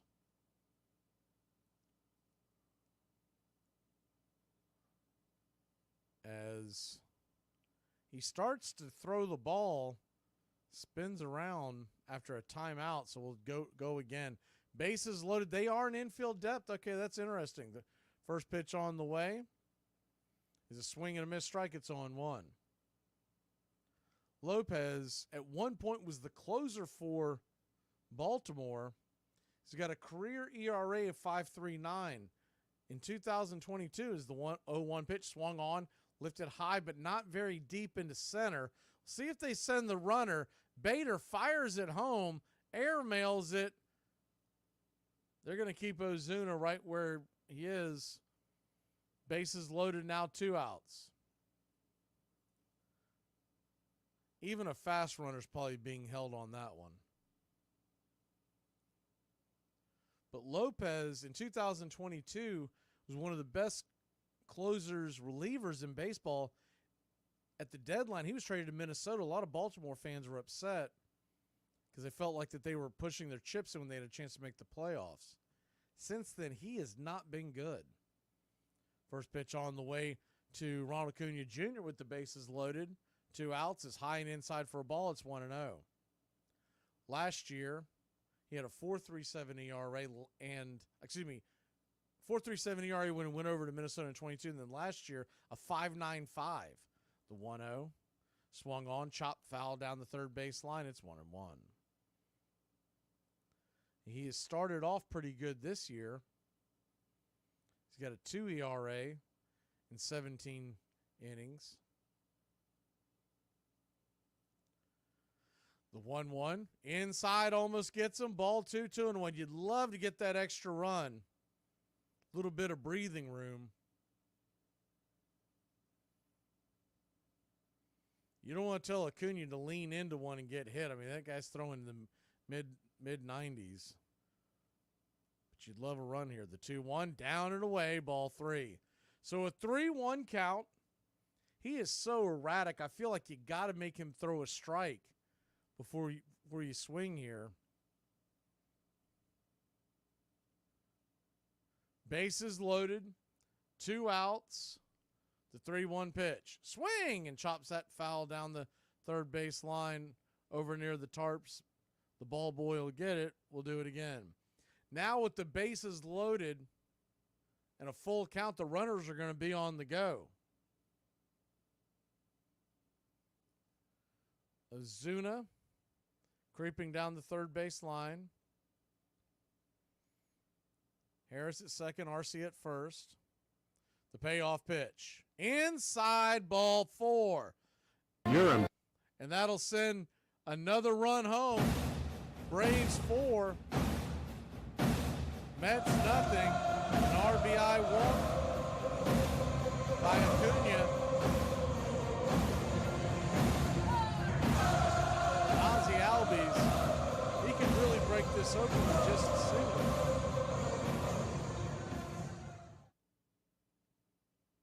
First pitch on the way to Ozzy is change up inside for a strike. It's 0-1. Ozzy dove out of the way, but the ball did look like it grabbed the top of the zone. It's kind of a funky. The 0-1 swung on and pelted foul down the right field line. It's 0-2. 4-0 your score, top of the 9th inning. Bases loaded, 2 outs.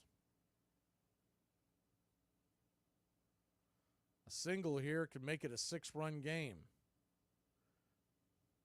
The 0-2, high and inside, 1-2. Home plate the hind catcher, Nemo, he was set up way outside, and that ball almost hit Ozzie. That's how erratic he's been with that fastball. The 1-2 in the dirt, 2-2. If you're Ozzie, you almost feel like you can put that fastball away and focus on his off-speed pitches because he's not hitting the zone anywhere near it. He's not been that accurate with the other pitches, but his fastball, he's been all over the place. The 2-2. Swing, and that ball's lifted high and deep into right field, going back on the track, making the catch, a running grab, DJ Stewart to end the inning. But not for your Atlanta Braves. Take a 4-0 lead. We head to the bottom of the ninth. Here's my problem with cats. Best case scenario, you get the smartest cat in the world, he still craps in your house. I'll tell you what, instead of getting a cat, why don't we all just stop flushing? Hey, Braves Country, this is Mac Magee with Braves Country Radio. We are bringing you pitch by pitch, play-by-play of your Atlanta Braves all year long. Please like and subscribe today. It's free, and it helps us bring you more of the game we all love. Braves Country Radio, your home for the classic call of Braves Country Baseball.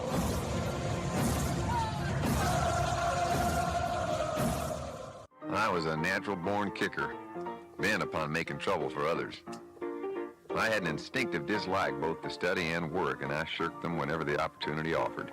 Cap Anson. His real name was Adrian Constantine Anson, but those who cheered him for 27 years knew him first as Baby, then as Cap, and finally as Pop. He was the greatest player of his century. Anson played every position but pitcher for the Philadelphia Athletics, then joined Spalding's Chicago White Stockings and became first baseman and captain. He batted over 300 for 20 consecutive seasons, drove in 1,700 runs, and was the first man ever to accumulate 3,000 hits. Chicago fans loved Anson, but his players did not. He was too stern a taskmaster for that, imposing bed checks, levying $100 fines for beer drinking, insisting they report for a new early season workout he called spring training. Cap Anson was the symbol, one writer said, of all that was strong and good in baseball.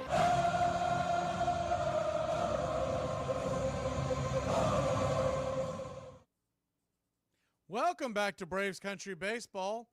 Eyeglasses, Raziel Iglesias will try to shut this one down. Braves, we know what's at stake. You can see it on the screen.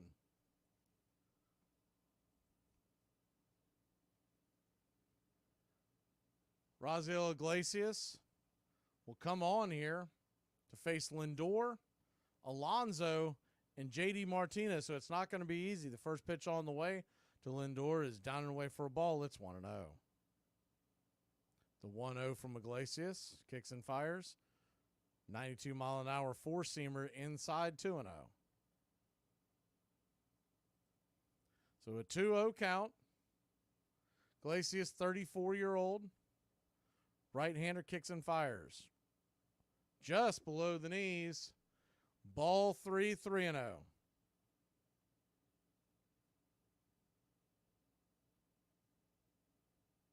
The 3-0 pitch just grabs the outer edge. He's been calling that outside pitch all night long, 3-1. So a 3-1 count from Iglesias. Pitch right there for a strike, 3-2.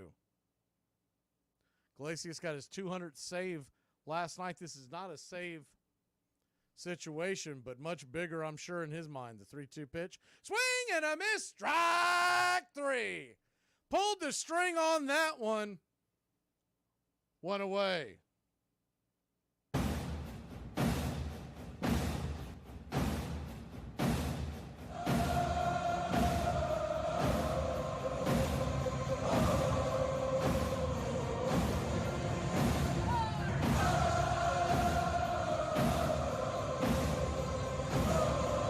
First pitch on the way to Pete Alonso is right there at the knees for a strike. It's 0-1.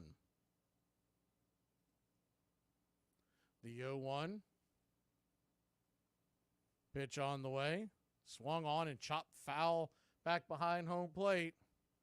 1-2. So a 1-2 count.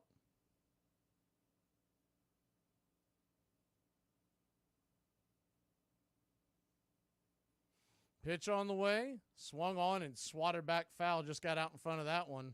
Do it again, 0-2.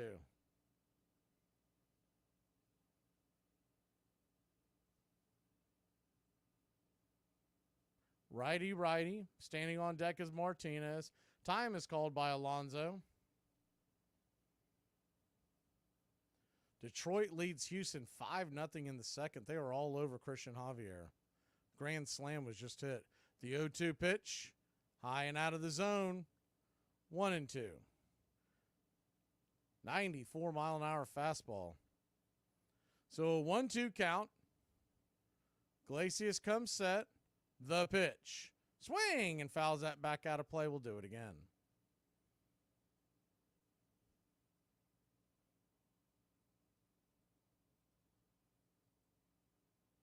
Braves infield defense is back.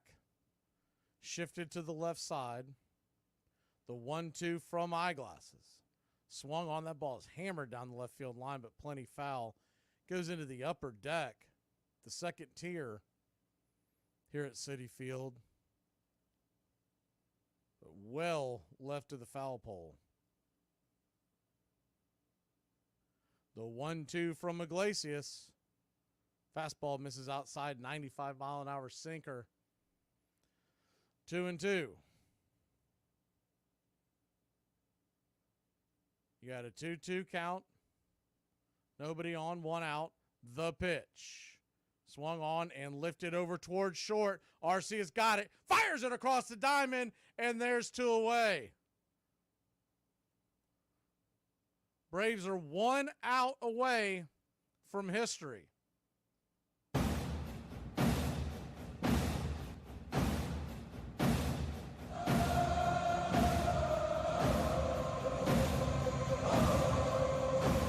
Martinez comes to the plate. Righty matchup. First pitch on the way to JD is swung on, lifted high and deep into right field, going back over the wall. Are you kidding me? Home run. And the no-no, the shutout is over. Just run out of room. About 10 to 15 feet over the wall. They're saying 386. I doubt that. Just over the wall into the bullpen. And the Braves still lead at 4-1. So you got to sweat that out the entire game and have it unbelievable. That is JD Martinez's first home run of the year. He's seen better days in his career, but he is unbelievable. So, back to work. First pitch to McNeil. Down below for a ball. It's 1-0. The 1-0. Down and in. 1-1. So, a 1-1 count. Or, excuse me, 2-0. Still rattled a little bit, them missing that no-hitter. I know it was a combined no-hitter, but I really wanted to see one. The 2-0 pitch. Down and in. Ball 3-0. I do believe we're going to get one this year. This is the second time we've taken a no-hitter this deep into the game. And this bullpen is phenomenal. And we've got enough starting pitchers that they're going to flirt with it all year long. The 3-0, right there at the knees, 3-1. I don't know if I'd go as far as to say we're going to see a combined perfecto, but I think we're going to get a no-hitter. The 3-1 pitch, swung on. Lifted foul and out of play, 3-2. So the Mets are down to their last strike.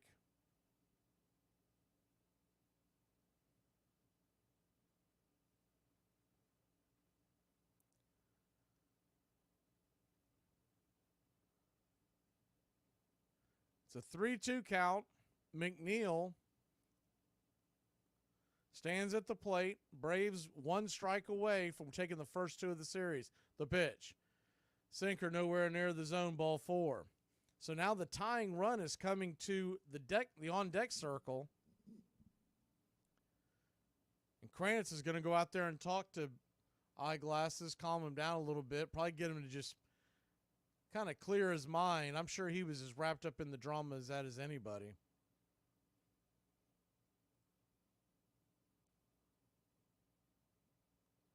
Kranitz talking to Iglesias.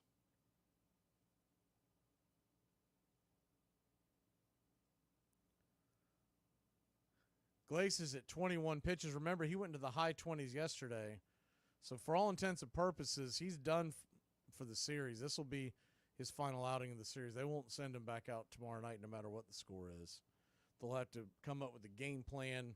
It might be why they didn't want to go and use Minter at all today, because he'll assume the role of the closer if it falls that way.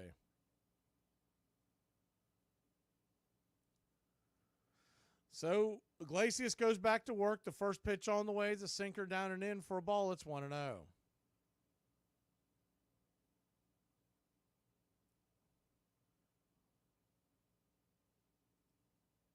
The 1-0. Righty pitch. Swung on. Chopped over to the right side. Dive by Ozzie. He's going to get the ball, but by the time he gets to his feet, no chance of getting the runners. So the tying run will come to the plate. Runners on first and second, 2 out. And Bader is safe.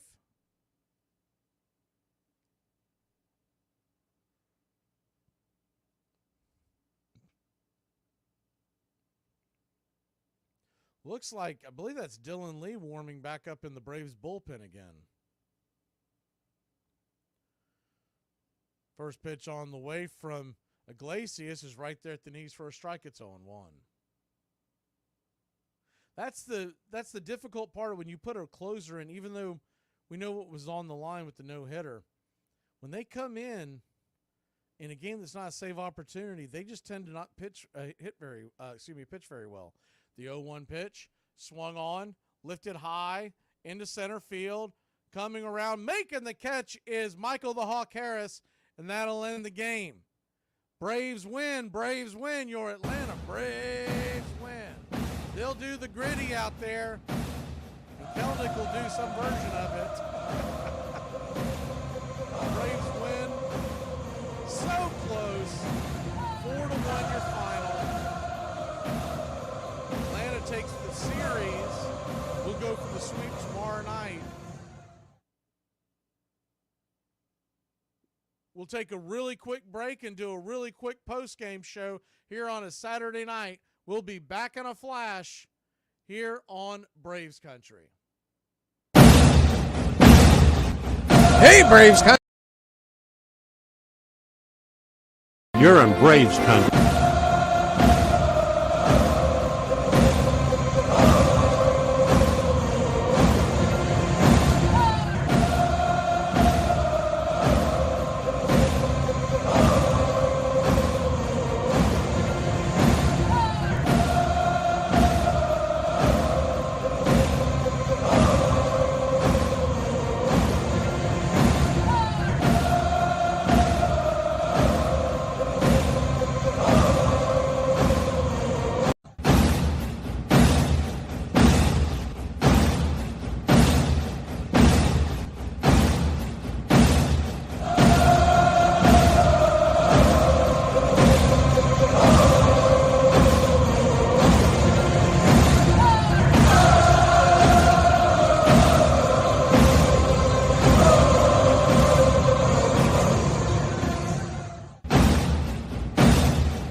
Welcome in Braves Country tonight as we get going here on a, go ahead and get the thing set up right so y'all can see everything correctly. Braves win 4-1.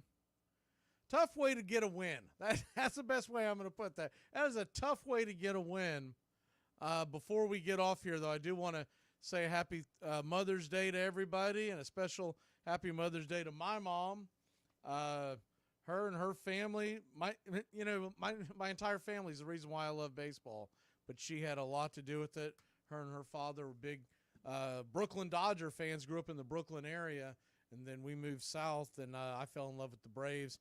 And it took her a while. She hadn't been really into baseball for a long time, and she's come around, and she is a Braves fan. So we have flipped a Brooklyn Dodgers fan into a Braves fan. So it's happy Mother's Day to my mom and to your mom and any moms that are listening.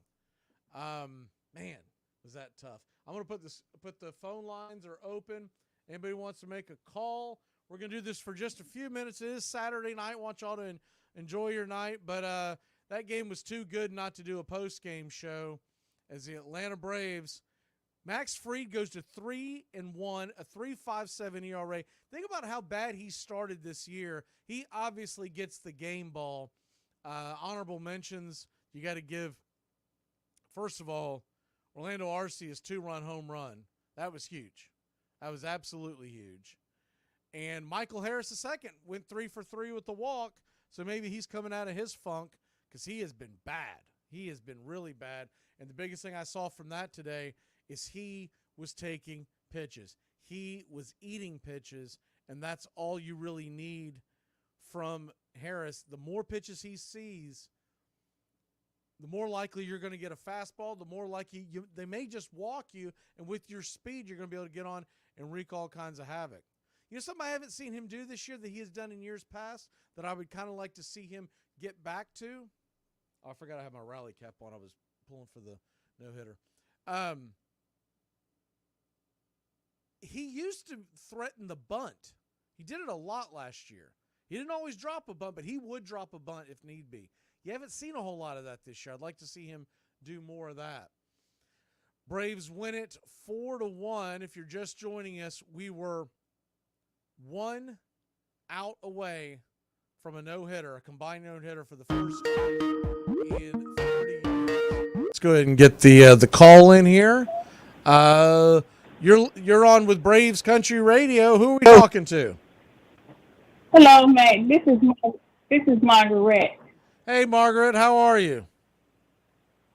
Terrible. I missed the game. I had to work from 8 to 4:30 when I came in. Oh. It was the top of the night. Then you went out. I couldn't hear you. I reversed, and I couldn't get nothing. You couldn't pick up YouTube? Yeah, I picked up YouTube, but I couldn't hear you. Something was wrong with the sound. Sometimes all you got to do is go in and out of the app and refresh it. It's got something to do with YouTube. I don't know what that is, but if any time that you come on and you can't hear the broadcast, just go in and out, and it usually fixes it. Oh, I've had a rough day, Matt. But we did win, though. We did win. It feels like it's like I was saying, it's one of the most defeating wins I've ever been involved in because you were that close to a no-hitter, and they're not what they used to be. There's been, I think, close to 160 total in the game of baseball, but we haven't had one in 30 years. I wanted to see one. I wanted to call one, to be honest with you. I've never been involved in that, so it would have been fun. I want to see one. You know what? What I want to see worse than anything, and I don't care who do it. Yeah. I want to see somebody steal home plate. I don't care who do it. Oh, steal home plate? Yeah. I've never seen that. I want to see it. Well, it's not going to be Travis d'Arnaud. Or Marcell Ozuna. No, it won't be Ozuna, and it probably won't be Matt Olson. Unless the pitcher just absolutely falls asleep on the mound. I've been waiting. Oh, actually, I thought we were going to see it last year. I thought we were at least going to see an attempt because last year when Acuna was going for the MVP, I thought that would put an exclamation point on it if one of his stolen bases was home, and he never went. Have you ever seen anybody do it? What's that? Have you ever seen anybody do it? Any team? Oh yeah, I actually saw one live. I went to a college baseball game. It's going to tell you how long ago this was. I went to a college baseball game in Jacksonville, Florida, with my dad to see Florida State play Jacksonville University. Some kid at third base stole home. His name was Deion Sanders. Have you ever heard of him? You don't mean the football player Deion Sanders, do you? I'm talking about the baseball player Deion Sanders too. Remember, Deion Sanders played baseball for the Braves as well. But he was a sophomore or a junior. You talking about him? What's that? You talking about him? Yep.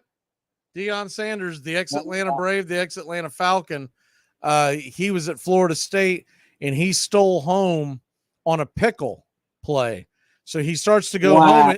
He starts to go home, and there's a pitch out, and he dances his way back and forth and ends up stealing home plate off of the pickle play that they were trying to get him out on. He juked everybody, and I remember when he hit home plate, he stomped on home plate and did the Florida State tomahawk chop. And I remember then we're sitting there like looking at me and my dad, and we're like, dude, this kid's going to be something. He's going to be something. Because it was before he was quite the national known figure that he was in football. It was the year before his final year at Florida State football. And it was extremely entertaining to see someone not only steal home plate, he kept telling the opposing pitcher he was going. And when they pitched out, he just got in a good old-fashioned pickle. And after about 3 or 4 throws, they screwed it up, and he went dancing home. Wow. You know what? I want to see a professional baseball game. I've seen several professional football games, but I've never seen a professional baseball game. I would love to see a Braves. Sometimes they be offering stuff how you can win tickets and stuff. And of course, I can't win nothing. If you ever get a chance to get to Truist Park in Atlanta, it's something special. It's I've been to a lot of baseball games in my life. And I'm not just saying this because I'm a Braves fan. That stadium, that area around the stadium is something special because they've got the whole Battery area, which is just bars and restaurants. It feels like a college football atmosphere where they're playing. There'll be a band playing. Doesn't matter if you go on a Saturday afternoon game or a Tuesday night game. There's going to be a band playing. It's really cool. Wow, you're gonna have to do that. You're gonna have to do that. I have family in Atlanta, so I could easily do it, but never have it. And we used to live in Fort Benning, Georgia, but of course I wasn't into baseball like I am now.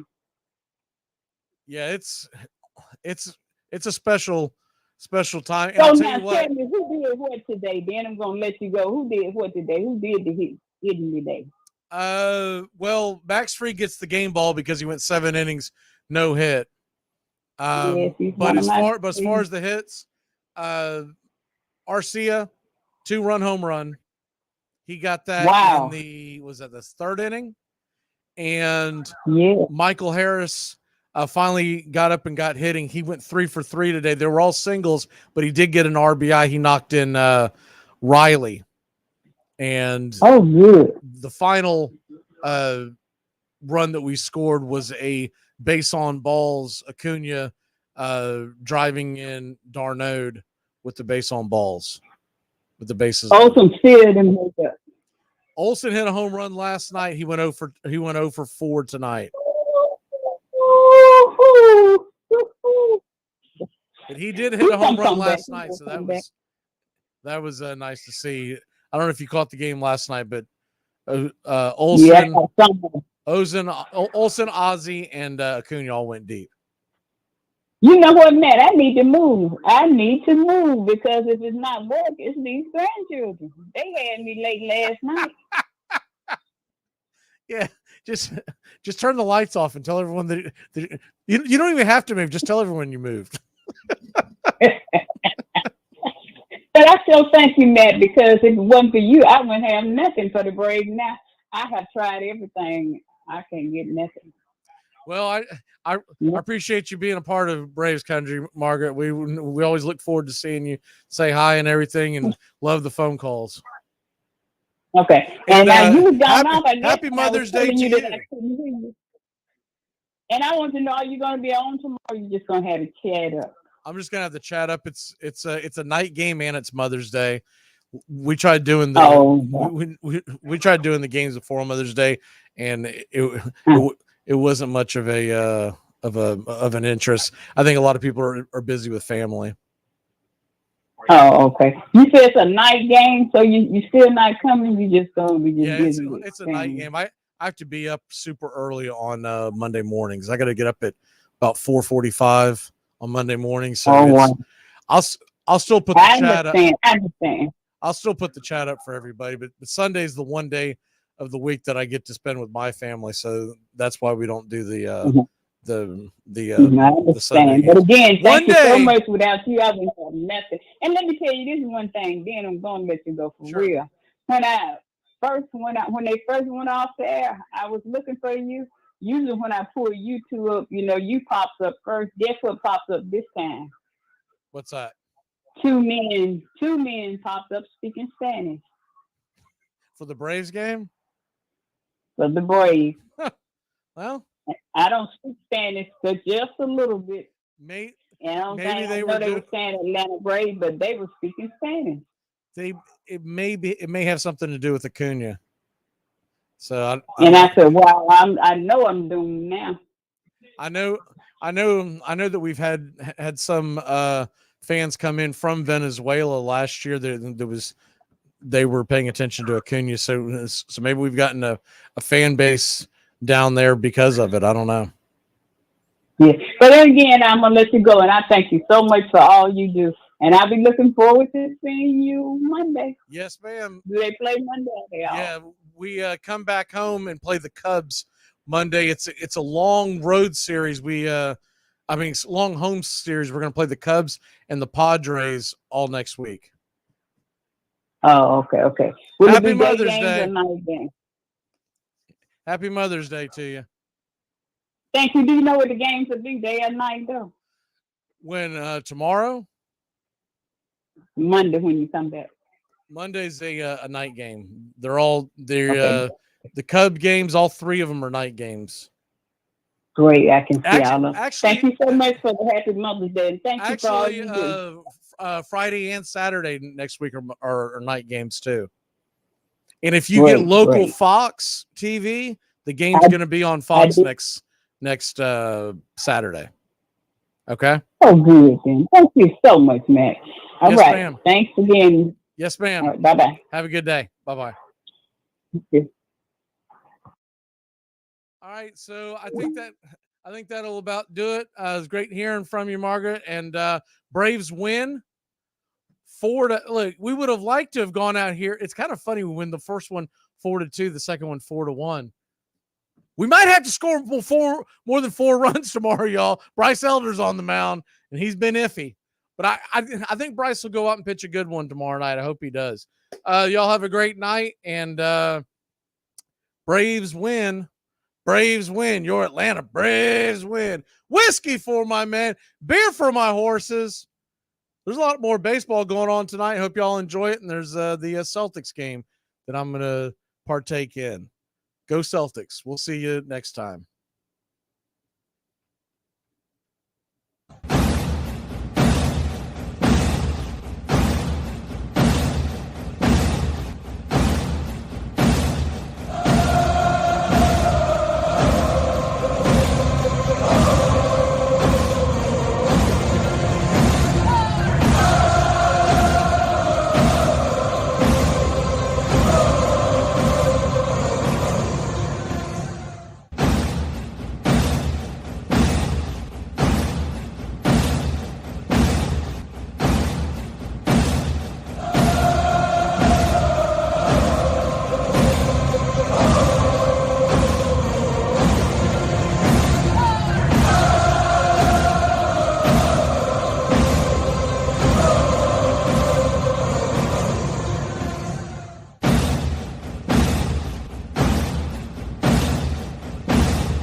you.